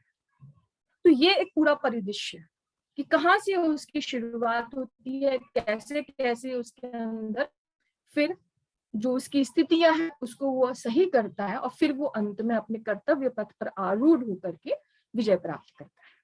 तो ये पूरे एक मनुष्य मात्र की पूरी एक स्थिति का, दशा का यहाँ पर चित्रण हो जाता है। अब जैसे ये एक युद्ध है, और देखा जाए तो वैसे कोविड-19 की ऐसी आज की जो सिचुएशन है उसमें हम भी एक जैविक युद्ध ही लड़ रहे हैं, जिसे कि जैविक युद्ध कहा जा रहा है। और वो तो है ही, साथ में एक हम सबके अंदर एक व्यक्ति के अंतस में, प्रत्येक व्यक्ति के अंतस में मानसिक द्वंद्वों का एक युद्ध हमेशा चलता रहता है। तो ऐसी स्थिति में और ऐसी परिस्थिति में हम क्या करें? क्या जो अर्जुन को भगवान ने समझाया, किस तरह से हम उसको देखें, हम उसमें से क्या ग्रहण करें, तो उसको हम थोड़ा लेने की कोशिश करते हैं। इसमें जब हम सबसे पहले बात करते हैं, जैसे कि मीरा मैम ने बहुत अच्छी बातें कही, उन्होंने बहुत ही सूक्ष्मता से बात को उन्होंने कहा, भाव संशुद्धि को लेकर के और आइडेंटिटी को लेकर के। तो यहाँ जब हम एक देखें कि सबसे पहले जो होना चाहिए वो व्यक्ति को स्वस्वरूप बोध, ये आवश्यक है। इसका क्या तात्पर्य होगा? इसका तात्पर्य ये हुआ कि हमें ये पता होना चाहिए कि वास्तव में हम क्या हैं। हमारी समस्या होती कहीं से शुरू है कि हम यही नहीं जानते कि हम वास्तव में क्या हैं। हम अपने शरीर को, अपनी देह को ही हम अपना मानते हैं, हम स्वयं यही हैं, यही से हम सारे समस्याओं से प्रारंभ हो जाते हैं, जबकि शरीर हमारा अलग है और हम आत्म तत्व हैं जो कि हम उससे पृथक हैं। आत्म तत्व नित्य है, चेतन है, आनंदमय है, और जो शरीर है वो तो विनाशी है, वो तो परिवर्तनशील है, क्षणभंगुर है। और जितने भी ये जो बुद्धि है, अहंकार है, उसकी जो एकादश इंद्रियां हैं, पंच तन्मात्राएं हैं, महाभूत है, ये सारे शरीर के तत्व हैं। और जो भी चिंता है, तनाव है, ये जितनी भी समस्याएं हैं शारीरिक मानसिक, जिन्हें हम आध्यात्मिक दुखों में रखते हैं, वो सब शरीर से संबंधित है। तो यहाँ हमें समझना है कि ये शरीर से संबंधित है, हम इनसे अलग हैं। लेकिन ये समझना बड़ा कठिन होता है, कैसे हो? तो इसको हम कुछ अनुभव के द्वारा देखें, जैसे कि हम खुद ही देखते हैं कि हम पहले बाल्यावस्था में थे, फिर हम धीरे किशोरावस्था में आते हैं, फिर युवावस्था में आते हैं, फिर वृद्धावस्था में आते हैं। तो शरीर की अवस्थाओं में परिवर्तन होता है, लेकिन जो हम आत्म रूप में है उसमें कोई परिवर्तन नहीं है, वो अपरिवर्तनशील है। जब हम सोकर उठते हैं तो हम कहते हैं, जब हम कि आज बहुत अच्छे से मैं सोया, जब अच्छे से सोते हैं, और जब अगर अच्छे से नहीं सोते तो हम कहते हैं आज अच्छे से ठीक से नींद नहीं आई। तो इसका तात्पर्य ये हुआ कि सोने वाला कोई और है और सोते समय भी जागते हुए ये ऑब्जर्व करने वाला कोई और है कि हम अच्छे से सोए या हम अच्छे से नहीं सोए। तो इसको हम देखें, समझें। ये हम खुद अगर अपने आप से इन उदाहरणों से हम समझने लगेंगे तो हमें ये समझ में आने लगेगा कि हमारा शरीर अलग है और हम जो आत्म तत्व हैं वो अलग है। देहिनो अस्मिन् यथा देहे कौमारम यौवनम जरा। तो ये सब देह की है, और उस देह से, उस शरीर से ही हमारी ये सारे जो सुख दुख, चिंता, तनाव, ये सारे के सारे हमें होते हैं। और इसलिए फिर इसमें करना क्या है? तो भगवान ने कहा कि इसमें हम सम रहने का प्रयास करें। सुख आए तो हम बहुत प्रसन्न ना हो, दुख आए तो हम बहुत दुखी ना हो, हम समत्व की स्थिति में आए। क्योंकि आपने देखा होगा कि हम जब बहुत सुखी होता है व्यक्ति, बहुत खुश होता है, तो बहुत खुशी में भी उसको हार्ट अटैक हो जाता है। और बहुत दुखी जब होता है तो हम देखते हैं, बहुत दुख की स्थिति तो हम बहुत जानते ही हैं, हताशा, निराशा और इतनी हो जाती है कि हम सुसाइड तक की कोशिश करते हैं। तो इन दोनों ही जो स्थितियां हैं वो हमारे मानसिक संतुलन को बिगाड़ रही हैं और हम इससे परे हैं। तो हमें इसमें सम रहने की कोशिश करना है, हमें इसमें समता को ले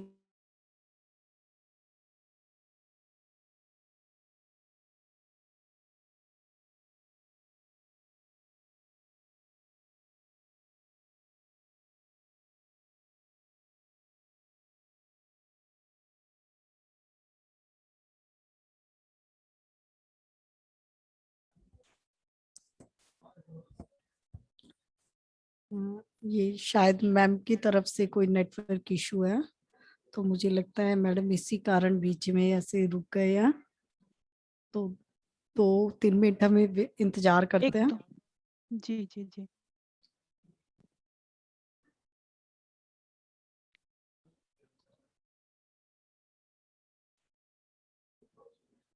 लगता है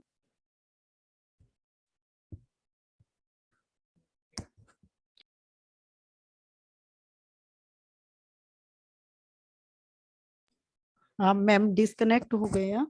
जब तक मैम होते हैं हम आगे कार्यक्रम को बढ़ा सकते हैं।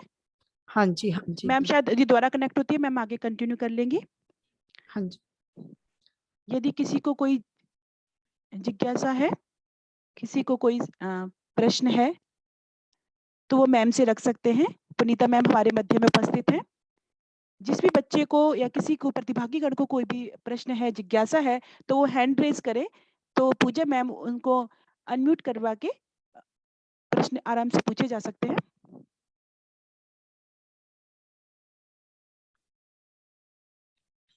प्रश्नों का स्वागत है भाई, पूछो, हम लाइन पर हैं।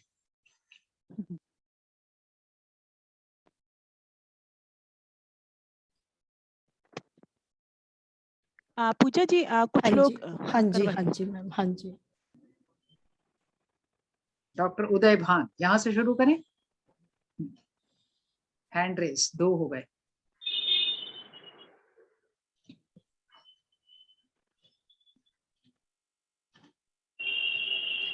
हाँ जी, डॉक्टर उदय भान जी, आप अपना प्रश्न रख सकते हैं। नमस्कार मैडम, नमस्कार सर। मैं डॉक्टर उदय भान सिंह, नमस्कार। गुरु नानक खालसा कॉलेज यमुनानगर हरियाणा से बात कर रहा हूँ। Okay sir, okay. जी जी। हम्म। गीता, बिल्कुल आपने जैसा बताया, बिल्कुल गीता वैसी ही है। Thank you sir. मोक्ष का मार्ग, असहजता की स्थिति में, हमारा संकट की स्थिति में मन डामाडोल हो, हम हताश, निराश, उदास, परेशान हो, तो ऐसे में वह मार्ग प्रशस्त करती है। हाँ जी सर। लेकिन फिर भी आज जिस प्रकार की माया मोह की दुनिया में फंस करके हम लोग रह गए हैं, हाँ जी। और धन अर्जन, संपत्ति अर्जन और इस सब प्रकार की चीजों में हम उलझ करके रह गए हैं, ऐसे हाँ में गीता, रामायण, अपने ग्रंथ, इनकी तरफ आप जैसों के अलावा, हाँ जी सर। हाँ, पूरा समाज, मतलब बाकी लोग नहीं देखते। जबकि मुझे पता है कि बाहर के देशों में हाँ गीता जी को बहुत अच्छे ढंग से पढ़ रहे हैं, मनन कर रहे हैं, और गीता का ज्ञान पढ़ते पढ़ते वो भारत तक आ जाते हैं। हाँ जी और सर। कई बार तो ऐसा भी हुआ कि वो उनका पंथ कोई दूसरा होता है, लेकिन आकर के फिर वो हिंदू धर्म अपना लेते हैं। बिल्कुल ठीक है सर। तो मतलब स्थिति ऐसी है कि हम गंगा के जल में खड़े हैं, लेकिन हम आचमन नहीं कर पा रहे हैं, पी नहीं रहे हैं गंगा का पानी। हाँ जी सर। और दूर दूर के लोग जो जाकर के गंगा, तो ऐसी स्थिति क्यों है, इसका समाधान क्या है? प्रश्न बहुत अच्छा है, बिल्कुल कंटेम्परेरी। सर, इसमें फिजिक्स का एक कॉन्सेप्ट है, मुझे आपका डिसिप्लिन नहीं पता, जिस डिसिप्लिन से हो गए, संस्कृत है या साइंस है, जो भी है, अगर आप बताएं तो उस हिसाब से आंसर दे दें। उदय भान सर, डिसिप्लिन क्या है आपका? अब उनका माइक बंद है आपका। डॉक्टर उदय भान, पूजा जी किस डिसिप्लिन से हैं सर? उसी हिसाब का उत्तर दे देंगे। मुझे तो इतना ज्ञात नहीं है, सर ही बता पाएंगे कि सर नहीं, कौन से। हाँ सर जी। फिजिक्स का एक कॉन्सेप्ट है कि चीज ग्रेविटेशन के कारण ऊपर से नीचे आती है, नीचे से ऊपर नहीं जाती। ये हमारा सिस्टम बिगड़ा हुआ है, सिस्टम बिगड़ा है, और उसका एक main cause vote bank politics है। बहुत फ्रैंकली और ब्लंट आंसर है।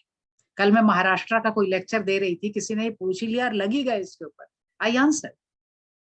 पॉइंट ये है, हम नीति बना लेते हैं, अब नई शिक्षा नीति आ गई है, मुझे बताओ, एक्चुअल पढ़ाने वाली मैं, पूजा और नीलम जी ऐसे टीचर हैं, हम क्या फेस करते हैं, हमें कितना फर्क है। अगर गीता का आपने 2nd चैप्टर लगा दिया या गीता का 7th लगा दिया, तो क्या बच्चे में कोई खास फर्क पड़ता है?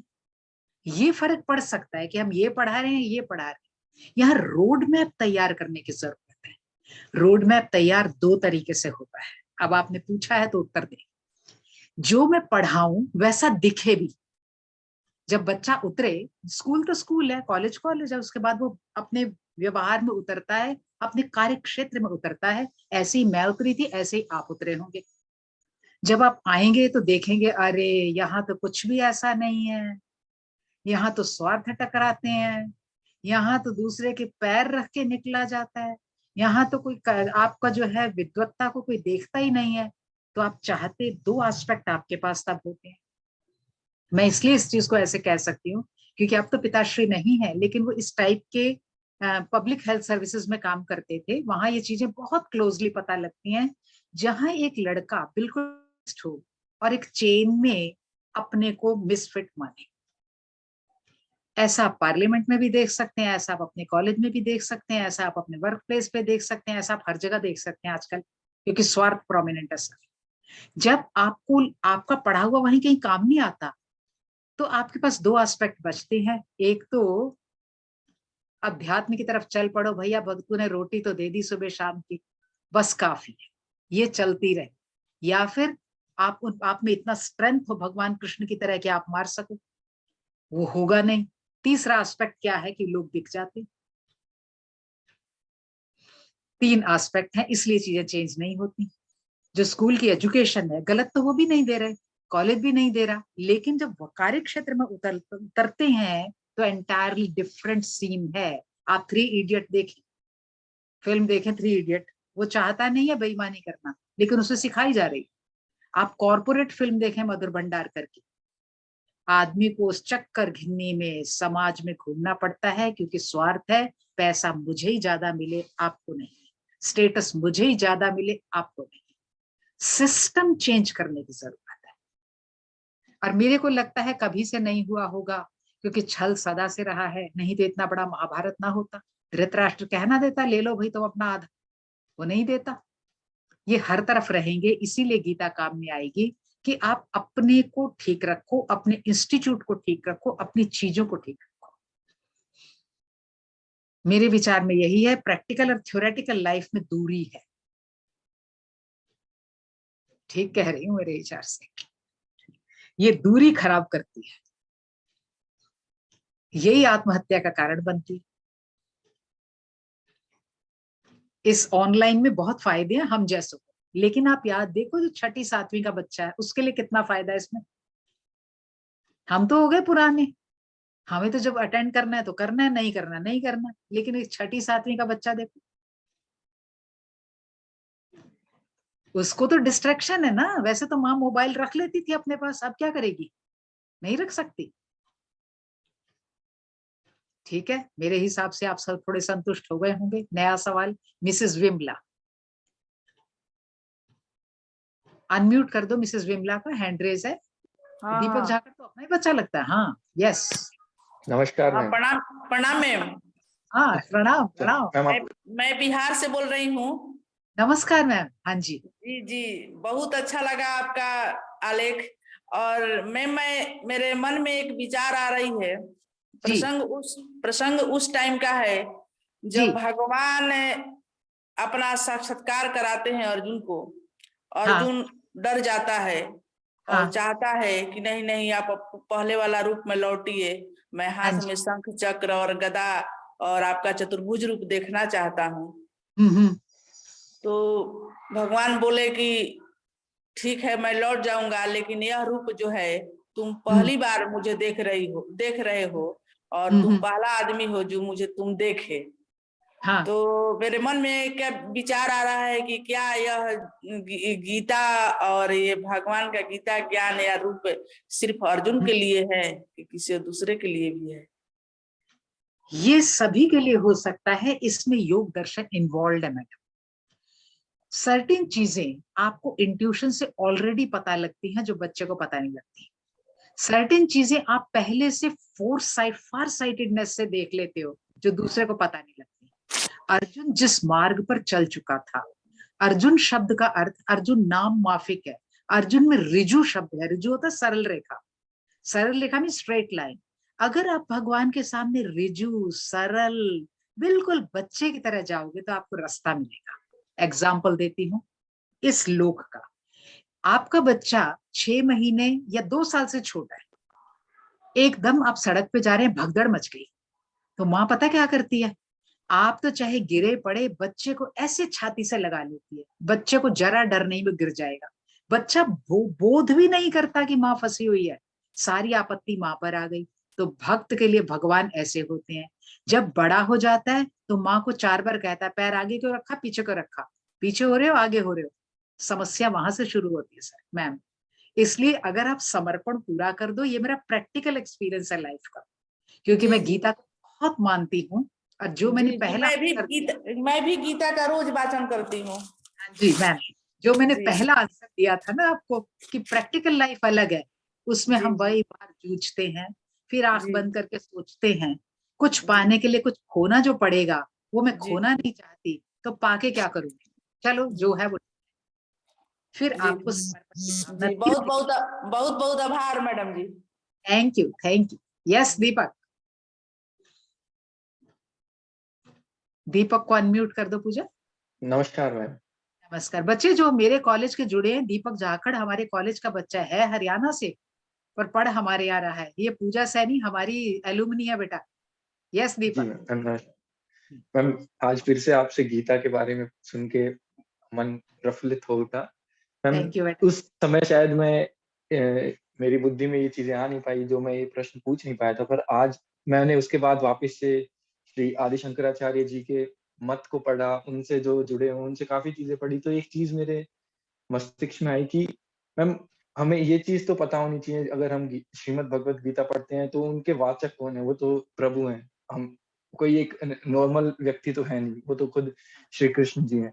तो हाँ। वो अगर जो चीज कह रहे हैं, जैसे हाँ। अर्जुन, अभी सेम कंटिन्यू उसी क्वेश्चन से कि अर्जुन जी तो एक लेवल से ऊपर उठ ही चुके हैं। उनको जब हाँ। वो उनसे पूछते हैं, जब एक श्लोक भी आता है जब वो बताते हैं, तो वो तो उनको प्रभु करके संबोधित करते हैं, ना कि कृष्ण या फिर किसी और नाम से, वो प्रभु से संबोधित करते हैं उनको। हाँ। तो उनके तो पहले से वो माइंड में चीज है कि जो बात मुझे बताई जा रही है वो प्रभु बता रहे हैं। और हाँ। दूसरा मैम कि एक नॉर्मल इंसान को हम गीता के बारे में अगर पढ़ाते हैं तो वही प्रैक्टिकल और थ्योरी वाली बात है। पढ़ा तो आज के समय में बहुत चीजें रहे हैं, लोगों को गीता भी पढ़ाई जा रही है, परंतु उसको प्रैक्टिकल यूज में कोई ला नहीं रहा है। फिर बोल रहे हैं कि उस चीज से हमें सीखने के लिए नहीं मिल रहा है, उसका हमें यूज नहीं हो पा रहा है। और अब दूसरा ये सुनो कि क्या आंसर दीपक जी। प्री हाँ रिक्विजिट दोनों। होना चाहिए। हाँ, जी तीसरा मैम, भी कोई प्री क्वेश्चन है? रिक्विजिट बोलो। हाँ, मैम, प्री रिक्विजिट होना नहीं चाहिए क्या कोई, कि प्री रिक्विजिट नहीं होना कौन चाहिए। कौन सकता है उस चीज को, उस ज्ञान को? दो तीन बातें तुमने पूछी। पहला, कृष्ण जो लेक्चर दे रहे हैं अर्जुन को, जो वार्तालाप चल रहा है, अर्जुन पहले से जानता है वो प्रभु है। ठीक है, बिल्कुल ठीक है। कभी आपने अपनी माँ के पास बैठ के पूछा हो, माँ ये कैसे चीज होनी है? कभी पूछा होगा कि ये समस्या कैसे हल होगी? या पिता से पूछा होगा? हमें ऑलरेडी पता है ये माँ है, पिता है। व्यक्ति ऐसे सवाल उसी से पूछता है जहां पूरा फेथ रखता है। नंबर 1। नंबर 2, वो ऑलरेडी उसको मान चुका है अपने से ऊपर। ठीक है, इसलिए उसके हर वचन उसके लिए स्वीकार्य हैं। यहाँ पर न्याय दर्शन का आप तक प्रमाण लगता है। मुझे पड़ोसी कहे ना 8 बजे बाहर ना जाओ, मैं कहूंगी इसकी कोई साजिश नजर आती है, तभी मुझे नहीं जाने दे रहा। यही बात मेरी माँ कहे 8 बजे बाहर नहीं जाओ, तो मैं कहती हूँ बात ठीक ही कही होगी। नंबर 2। नंबर 3, तुमने ये पूछा कि प्री रिक्विजिट कंडीशन होनी चाहिए। अब आप जरा 4-5 साल के अवस्था में आ जाओ। अपने को अब 18 साल का ना मानो, अपने को मानो 5-6 साल का। चलना आ गया था, पहले माँ ने वॉकर में डाल दिया था आपको ताकि गिरे नहीं। फिर माँ ने उंगली लेकर चलना सिखाया। फिर आप माँ को धोखा देते थे, कभी टेबल पे चढ़ जाते थे, फिर जब उसका मुंह उधर होता तो छलांग लगाते थे। फिर माँ थप्पड़ लाती थी, फिर नहीं समझे तो माँ ने कहा इसे 2-3 बार गिरने दे, तब पता लगेगा। इसलिए गीता थोड़ी सी ठोकर लगने के बाद ज्यादा अच्छी समझ में आती है। जब तक ठोकर नहीं कोई लगती ना, तब तक बात समझ में आती नहीं कैसे चलना। कभी आपको धक्का, इसीलिए पेरेंट्स, हमारे जो पुराना सिस्टम था बेहतर था। माँ पिताजी प्रोटेक्टिव नहीं होते थे। आजकल बहुत सारी समस्याएं प्रोटेक्टिव पेरेंट होने की वजह से भी है। वो बाहर पिटपिटा के आते थे, सही होते थे। तो इसलिए माँ उस समय, ऐसा नहीं है माँ चाहती है गिर जाए, वो बड़ा ध्यान लगाए हुए है कि कहीं गिर ना जाए, कि फिर वापिस ही ना आए। लेकिन कहती है ये नहीं मानेगा, थोड़ा गिरने दे। प्री रिक्विजिट कंडीशन है दुख हारता नाम। जब दुख से आर्त हो जाओ, जब निराश हो जाओ, जब टेंशन में हो जाओ, जब फ्रस्ट्रेशन में हो जाओ, तो जाओ ढूंढो किसका शिष्य बनना है, तब आपको गीता समझ में आएगी। नेक्स्ट प्रश्न अब है ई एजुकेशन हब, GDA। यस, नाम नहीं लिखा, बस यही लिखा आ रहा है हैंड रेज में। यस प्लीज अनम्यूट कर दो पूजा जी ने। GDA ई एजुकेशन हब का प्रश्न हो चुका है शायद मैम। नहीं, आप कर दिया unmute। हाँ जी सर, हाँ जी सर। हेलो, नमस्ते मैम। नमस्ते। नमस्कार, नमस्कार सर। मेरा छोटा सा क्वेश्चन है। जी। जैसे गीता में तो पूरा जीवन के सारे उसमें सारे नियम, सारे कायदे जीवन के बारे में दिया हुआ है, हाँ जी परंतु सर। आपने जिक्र किया भाव के बारे में। हम्म। तो भाव हमारे हेल्थ पर, हमारे माइंड पर किस तरह से प्रभाव डालता है? क्योंकि आजकल हम बड़े समाज में, कि दुनिया इतनी बड़ी हो चुकी है, अपनी सारी चीजें हमें उपलब्ध हो चुका है, हाँ और जी। तब पर भी अंदर की जो अशांति, धीरे धीरे शांति बन नहीं पा रही है, अशांति फैल रही है, उसमें भाव की क्या प्रधानता है और भाव हमारे स्वास्थ्य पर कैसा असर करता है और हमें भाव को कैसा बना के रखना चाहिए, तो इसके बारे में थोड़ा प्रकाश डालें। मुख्य रूप से thank you sir for your good question. Okay ma'am, thank you. भाव से ही पुनीता नजर आती है। अगर Yes, ma'am. भाव ना हो तो पुनीता अभाव है। मरा हुआ व्यक्ति अभाव वाला हो गया, उसका कुछ नहीं चल रहा। ये भाव 24/7 हम में चलते हैं। एक ही अवस्था में नहीं चलते। जब बड़ी पक्की नींद आ जाए तो हम करवट लेते हुए सोचते हैं अभी तो मैं लेटी थी, अच्छा सुबह हो गया, मैंने तो एक करवट भी नहीं ली। बस ये इतनी अवस्था है जिसको सुषुप्ति कहता है शास्त्र। शेष सब समय कॉन्शियस माइंड, सब conscious mind, super conscious mind में भाव चलते रहते हैं। यही शुरुआत में शायद आपने थोड़ा लेट ज्वाइन किया हो, पहले यही व्याकुलता और प्रसन्नता का कारण है। ये आपका हेल्थ का इनर मोस्ट कॉन्सेप्ट है। जो हमारा जो आयुर्वेद है ना, इसीलिए पॉपुलर है, उसको सबको भुला दिया कमर्शियलाइजेशन। वो कहता है मिथ्या आहार विहाराभ्याम रोगोत्पत्ति न जायते। मिथ्या आहार और विहार से रोग की उत्पत्ति नहीं होती। रोगस्य कारणम तो आतुरता एवं। रोग का कारण सिर्फ आतुरता है। आतुरता मीन्स एंग्जाइटी। एंग्जाइटी का बेस है भाव। सारी की सारी प्रार्थनाएं, सारी की सारी चीजें भाव को स्पष्ट करने के लिए रखी गई हैं। भाव स्पष्ट रहे, भाव प्रोमिनेंट रहे, भाव राइट ट्रैक पर रहे, इसका डायरेक्ट कनेक्शन मन और मेमोरी के साथ है। 8 तरीके की मेमोरी बोली। मैं लाख कोशिश करती हूँ, दूसरी चीज बीच में आती रहती है। आपको मैं इसका एक एग्जांपल देती हूँ। एक में फिल्म बॉक्स ऑफिस पे हिट नहीं हुई थी, देखना आप, अब लॉग ऑन करके देखना। करीना कपूर ने, अब देखो जब हम फिलोसफी पढ़ाते हैं तो ये सब चीजें देखते हैं क्योंकि रेडी एग्जाम्पल होता है बच्चों के साथ। तलाश फिल्म आई थी, ये बॉक्स ऑफिस पे हिट नहीं हुई क्योंकि समझ ही किसी को नहीं आई। ये साइकिक मूवी थी जिसके अंदर वो पुलिस वाले का बेटा है, रोड एक्सीडेंट में मरता है, फिर दोबारा उसमें वही ख्याल घूमते रहते हैं। ये आत्महत्या के कॉन्सेप्ट है। जहां वो कहते हैं ना भूत बनते हैं, ऐसा नहीं है। हर बनता है उसके कर्म विपाक नहीं हुआ, भाव से सब चल रहा है। ये आप एक और मैं आपको बताती हूँ, एक एग्जांपल देती हूँ। ये चीजें हेल्थ को बैड इफेक्ट करती हैं। एक फिल्म आई थी मधुर भंडारकर की, पेज 3, अब करके देखना, बड़ी रियलिस्टिक मूवी बनाता है मधुर भंडारकर। उसके अंदर आप देखना कि वो जो है वो जा रहे हैं अफसोस पर, लेकिन वो सारी जो एक्ट्रेसेस हैं वो ये देख रही हैं कि आपका राइट कपड़े कौन से हैं, थीम ड्रेस कौन सी है, किस थीम में जाना है। थीम आउटर वर्ल्ड है, अंदर से आप दुखी हैं। कोई हो सकता है कि कहीं ये तो मेरा विरोधी था, मर गया, अंदर से खुश हो। एक साथ आप में कई भाव हैं, ये आदमी को बीमार करते हैं। इसलिए अर्जुन बनना पड़ता है। अगर कृष्ण से ज्ञान हो, सरल बनना पड़ता है। जब तक सरल रहेंगे, माँ आपको सारे उत्तर देगी, फादर सारे उत्तर देगा। मोमेंट हम अपने आर्गुमेंट चलाते हैं ना, तो माँ आपको ऐसा आंसर देती है, देख बेटा मेरे विचार में ये होना चाहिए, बाकी तो समझदार हो गया है, जानता ही होगा। अंदर से माँ कहीं से दुखी है, वो ऐसे बोल रही है। इसलिए सर, सारी बीमारियों की जड़ भाव है, सारे डिप्रेशन की जड़ भाव है। सिर्फ भाव की शुद्धि के लिए 17वें अध्याय में आता है ये वर्ष, जहां पूरे 16 बोल चुका। तब वो कहता है तब तू स्वस्थ और प्रसन्नचित रहेगा, अन्यथा नहीं। साइकोलॉजी का तो बड़ा ही उत्तम ग्रंथ है ये, बजाय बल्कि इसको ना डेप्थ साइकोलॉजी कहते हैं, क्योंकि I am quoting fried. Simon fried कहता है, जिसको हम फादर ऑफ मॉडर्न साइकोलॉजी कहते हैं, human personality is like a sea shell in which 2/3 is hidden and only 1/3 we can see. एक बहुत बड़ा बर्फ का टुकड़ा पानी में तैर रहा है, 1/3 दिखता है, 2/3 अंदर।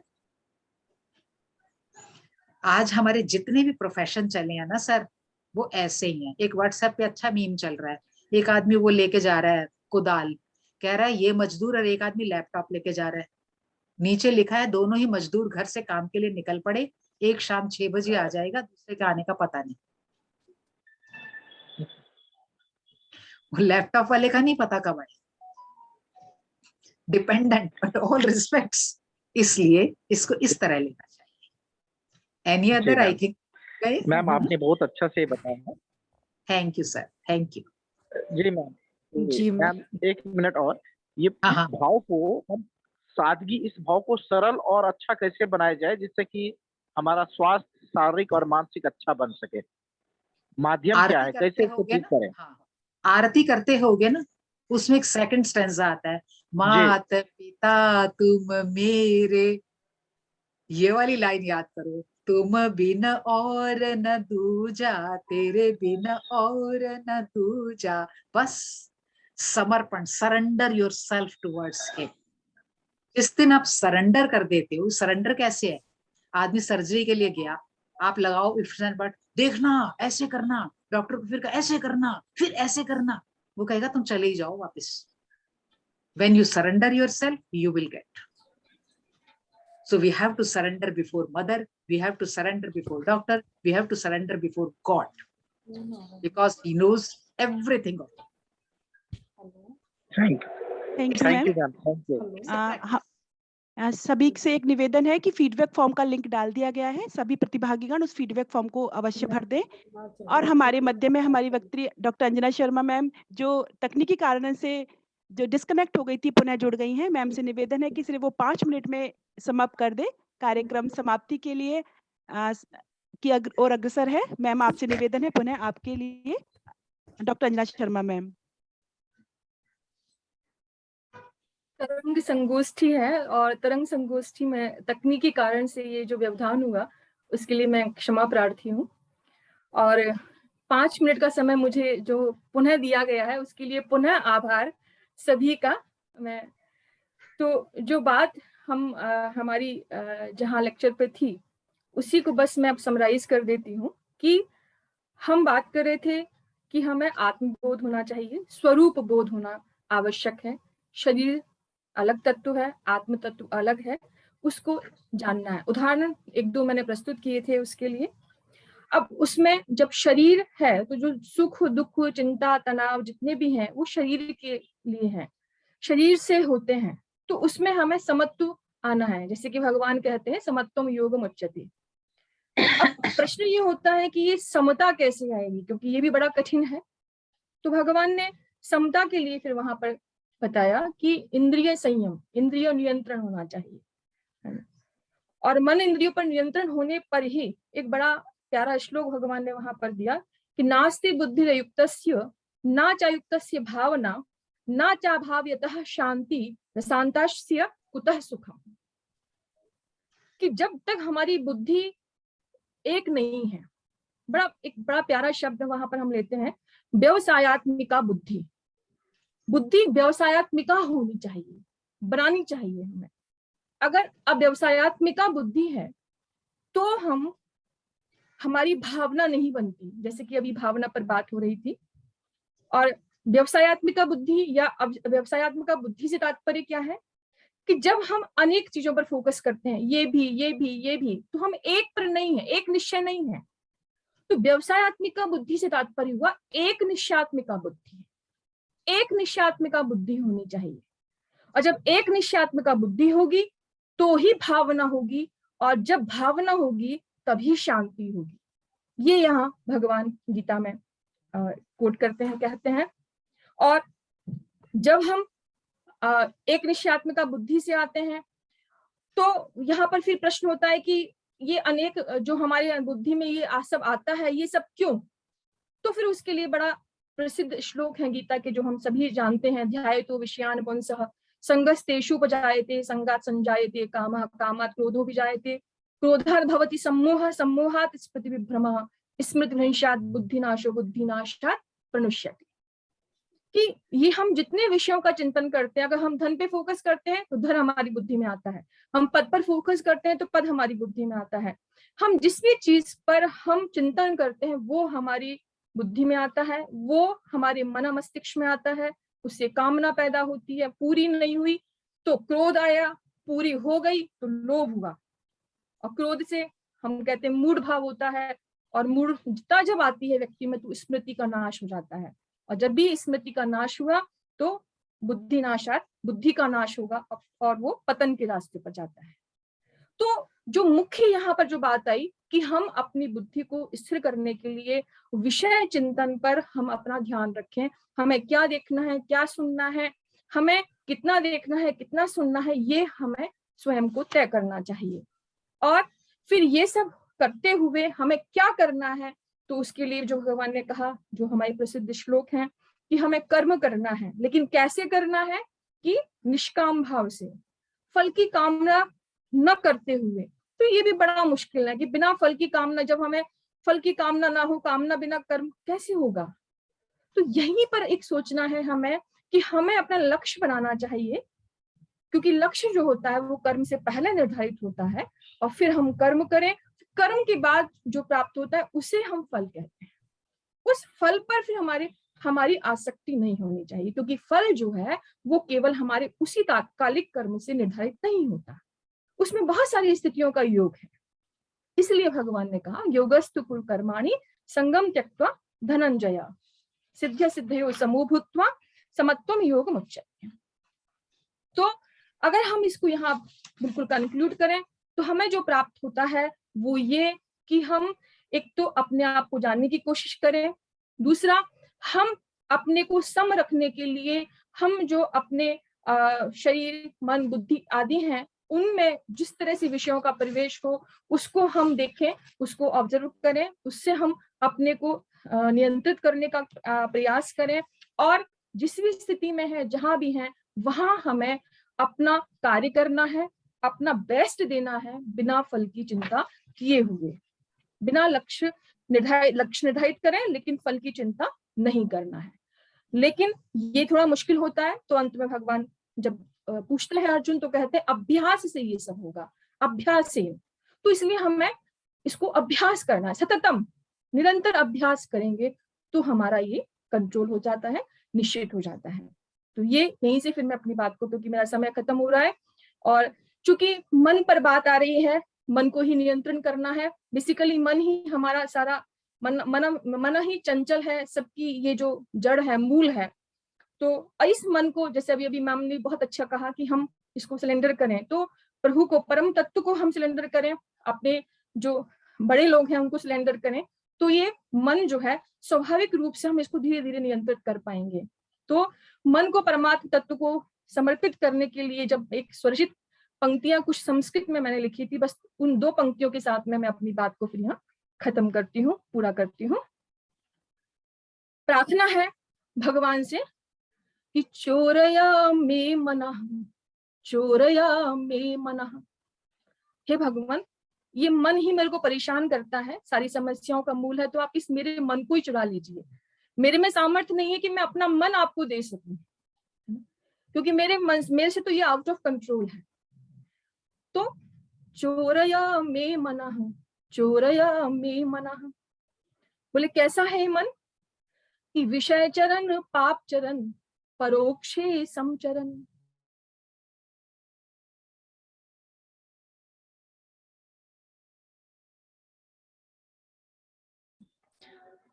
चोरया मे मनः, चरण शरण दास्यन चोरया मे मनः।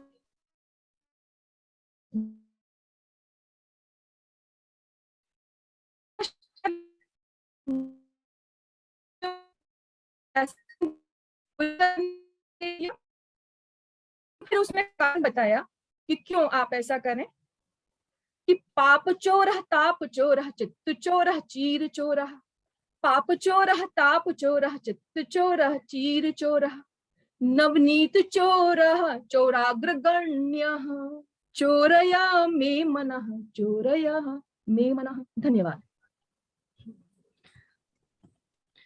बहुत बहुत धन्यवाद मैम।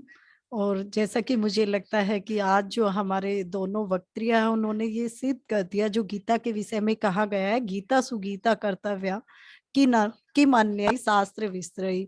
तो आप दोनों के वक्तव्य से हमें ये ज्ञात हो गया है कि गीता को ही पढ़ना आपको सर्व उपयोगी है। यदि आप अन्य किसी समस्या का समाधान चाहते हैं तो आपको गीता ही पढ़ लेना चाहिए, जो भगवान के मुख से निश्चित हुई है। बाकी अन्य ग्रंथों को पढ़ने की आवश्यकता नहीं है। तो अंजना मैम को मैं सादर आभार देती हूँ, प्रणाम करती हूँ मैडम, अभिनंदन करती हूँ आपका। और मैं बताना चाहूंगी मैम अंजना मैम, मैं भी वनस्थली की छात्रा रही हूँ। मैंने अपना शोध कार्य वहीं से पूरा किया है, डॉक्टर विनोद कुमार जहाँ के अंतर्गत किया है। तो इस नाते आप मेरी गुरु रही हैं, तो आपके चरणों में मेरा प्रणाम मैम, कि आपको आज फिर से मुझे मिलने का सौभाग्य प्राप्त हुआ, सुनने का जो सौभाग्य मिला, उसके लिए आपका बहुत बहुत धन्यवाद। तो अंतिम अंतिम की ओर बढ़ते हुए, अंतिम पड़ाव की ओर जाते हुए, मैं आग्रह करूंगी नीलम मैम से कि आप सभी का अपने मधुर वचनों से सभी का धन्यवाद कीजिए। Neelam ma'am. Thank you Pooja Saini ma'am. Ma'am, ये संयोग का विषय है कि पूजा ने अपनी जो है एजुकेशन दिल्ली विश्वविद्यालय से ली, बीए एमए की। मैंने एमए वनस्थली विद्यापीठ से किया, पूजा ने पीएचडी जाके वनस्थली विद्यापीठ से की, और मैंने पीएचडी आके दिल्ली विश्वविद्यालय से की। तो हम दोनों का परिचय भी इस तरह हुआ। अभी ये संयोग का ही विषय था। अंजना मैम, आपको बहुत बहुत आभार। आपने इतने ही मधुर शब्दों में और इतनी तकनीकी व्यवधान आने पर भी आपने हमें जो अपना वक्तव्य प्रस्तुत किया, आपने जो इतने मधुर शब्दों में अपना हमें ज्ञान प्रदान किया, उसके लिए आपका बहुत बहुत आभार। इतनी मुश्किलों के बाद में भी उसके लिए भी आपके लिए कुछ पंक्तियां समर्पित करती हूँ। मंजिल उन्हीं को मिलती है जिनके सपनों में उड़ान होती है। मंजिल उन्हीं को मिलती है जिनके सपनों में उड़ान होती है, पंखों से कुछ नहीं होता। मंजिल उन्हीं को मिलती है जिनके सपनों में जान होती है। मंजिल उन्हीं को मिलती है जिनके सपनों में जान होती है, पंखों से कुछ नहीं होता, हौसलों से उड़ान होती है, हौसलों से उड़ान होती है। मैम, आपका बहुत बहुत आभार। पुनीता मैम, आपका बहुत बहुत आभार। कार्यक्रम समाप्ति की ओर है। मैं सभी का धन्यवाद ज्ञापित करती हूँ। सर्वप्रथम मैं आज का जो वेबिनार है, राष्ट्रीय वेबिनार आधुनिक वैश्विक संदर्भ में श्रीमद् भगवद गीता विषय पर जो इस आयोजित वेबिनार में, सर्वप्रथम उस चराचर जगत के स्वामी परमपिता परमेश्वर को नमन करती हूँ। उन परम योगेश्वर भगवान श्री कृष्ण को नमन करती हूँ, जिन्होंने समस्त दर्शन का, उपनिषदों का सारभूत श्रीमद् भगवद गीता हमें प्रदान की, जिसके चिंतन मनन के लिए हम सभी यहाँ पर एकत्रित हो पाए। तो उन प्रभु के चरणों में मेरा वंदन, नमन। इस वेबिनार में उपस्थित मैं आप सभी का आभार व्यक्त करती हूँ। सर्वप्रथम अपनी गरिमामयी उपस्थिति से कार्यक्रम की शोभा बढ़ाने वाली हमारे महाविद्यालय की प्राचार्य प्रोफेसर दिव्यानाथ मैम का मैं आभार व्यक्त करती हूँ। अग्रवाल कॉलेज बल्लभगढ़ के यशस्वी प्राचार्य डॉक्टर कृष्णकांत गुप्ता सर का मैं आभार व्यक्त करती हूँ, जिन्होंने इस प्रकार के आयोजन करने की हमें अनुमति प्रदान की। यदि वो हमारे मध्य उपस्थित नहीं हो पाए, लेकिन उनका आशीर्वाद हमें सतत प्राप्त होता रहेगा, मैं उनका आभार व्यक्त करती हूँ। मैं प्रिंसिपल मैम का बहुत बहुत आभार करती हूँ कि मैम ने हमें अनुमति प्रदान की, कार्यक्रम में उपस्थित होकर हमें अपने आशीर्वचन से अनुग्रहित किया, और इतने व्यस्त होते हुए भी मैम पूरे कार्यक्रम में हमारे साथ जुड़ी रही। मैम, आपका बहुत बहुत आभार। मैं आपको पुनः पुनः धन्यवाद ज्ञापित करती हूँ, और आपसे हमेशा इसी प्रकार के स्नेह और मार्गदर्शन की कामना करती हूँ। मैम, आपका बहुत बहुत आभार। अब मैं आभार व्यक्त करती हूँ हमारे distinguished speakers doctor Punita ma'am का और डॉक्टर अंजना शर्मा मैम का, कि आप दोनों ने हमारे आमंत्रण को स्वीकार कर अपने विद्वत्पूर्ण और गहन चिंतन से हम सभी को कृतकृत्य कर दिया है। आपके सूक्ष्म चिंतन, मनन और उद्बोधन ने हम सभी को श्रीमद् भगवद गीता के पुनः पुनः अनुशीलन का मार्ग प्रशस्त किया है। गीता सुगीता कर्तव्य, उसे बार बार पढ़ने की आवश्यकता है, बार बार चिंतन करने की आवश्यकता है, क्योंकि गीता तो उपनिषदों का सार है। सर्वोपनिषदो गावो दुग्धा गोपाल नंदनः पार्थो वत्सः सुधीर भोक्ता दुग्ध गीतामृतम महत। मैम, आप दोनों का बहुत बहुत आभार। भविष्य में भी हम आपके मार्गदर्शन की कामना करते हैं, और आपके उसी प्रेम की, उसी मार्गदर्शन की हमको हमेशा अभिलाषा रहेगी। अब मैं धन्यवाद ज्ञापित करती हूँ समस्त प्रतिभागियों का, संपूर्ण देश के विभिन्न महाविद्यालयों, विश्वविद्यालयों से जुड़े विद्वत प्राध्यापकगण, शोधार्थी, प्रिय छात्र छात्राओं, मैं उनको बार बार धन्यवाद ज्ञापित करती हूँ कि अत्यधिक संख्या में जुड़ करके लगभग हमारा 600 से ऊपर रजिस्ट्रेशन हुआ है। बहुत सारे प्रतिभागी यहाँ पे जुड़े थे, और उन्होंने अत्यंत ही शांत और दत्तचित्त भाव से इस वेबिनार को सुन करके अनुशासनपूर्ण तरीके से इसे बहुत ही सफल बनाया है। सभी का बहुत बहुत आभार। मैं धन्यवाद ज्ञापित करती हूँ अग्रवाल कॉलेज बल्लभगढ़ से संस्कृत विभाग की डॉक्टर पूजा सैनी को, ताकि हम कार्यक्रम की संयोजिका, उन्होंने इस कार्यक्रम के लिए आयोजन के लिए पहल की, और बल्लभगढ़ महाविद्यालय के सभी सम्मानित प्राध्यापकगण, उसके अतिरिक्त वहाँ से doctor Geeta Gupta ma'am, doctor Ramchandra sir, doctor Rekha Sen ma'am, सभी प्राध्यापकों का मैं बार बार धन्यवाद ज्ञापित करती हूँ। मैं धन्यवाद ज्ञापित करती हूँ कुमारी मायावती राजकीय महिला स्नातकोत्तर महाविद्यालय बादलपुर से doctor Deepti Vajpayee ma'am, doctor Kishore Kumar sir, doctor Dinesh Chandra Sharma, doctor Vijeta Gautam, doctor Azad Alam Siddiqui एवं इसके अतिरिक्त समस्त वरिष्ठ प्राध्यापक गण और छात्र छात्राओं सभी को मैं आभार व्यक्त करती हूँ। और अंत में जिन्होंने भी अग्रवाल कॉलेज बल्लभगढ़ से जिन्होंने भी तकनीकी सहायता प्रदान की है, उन सभी का मेरा हृदय से बार बार आभार।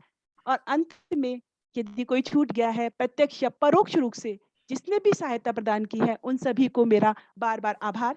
और अपनी मैम अध्यक्ष छूट गया, मैम हाँ। छूट गया, बहुत बहुत आभार दिव्या मैम का कि पूरे समय तक मतलब यहाँ पर हमें अपनी दिव्यता जो हमें दिखाते रहे, और मैडम का जो उद्बोधन था वो बहुत ही अच्छा था। तो मैडम आपका अग्रवाल महाविद्यालय की तरफ से भी बहुत बहुत आभार, और कार्यक्रम को इस प्लेटफॉर्म पर लाने वाली जो एक सूत्रधार की जो कड़ी निभाई है डॉक्टर नीलम शर्मा जी ने, तो मैम आपका भी बहुत बहुत आभार कि आपने इस तरह हमारा सहयोग किया, और हमारा जो ये संबंध बना है वो आगे भी बना रहेगा। तो उसके लिए आभार हम इसी तरह सुचारू रखेंगे। और मितेंद्र हमारे तकनीकी सहयोगी रहे, उनका भी मैं अपनी तरफ से पूरी टीम की तरफ से आभार करती हूँ। Thank you Pooja ma'am. सभी का बहुत बहुत आभार। प्रत्यक्ष अपरोक्ष रूप से जिसने भी सहायता की है, जो भी उपस्थित है, सभी को हमारा बार बार नमन धन्यवाद ज्ञापन करती हूँ। और अध्यक्षा प्राचार्य महोदया की अनुमति से कार्यक्रम की समाप्ति की अनुमति चाहती हूँ मैम। कार्यक्रम समाप्ति की ओर। Thank you ma'am. Thank you Pooja. हाँ जी मैम, क्रम को समाप्त करते हैं। ओम शांति ही शांति ही शांति।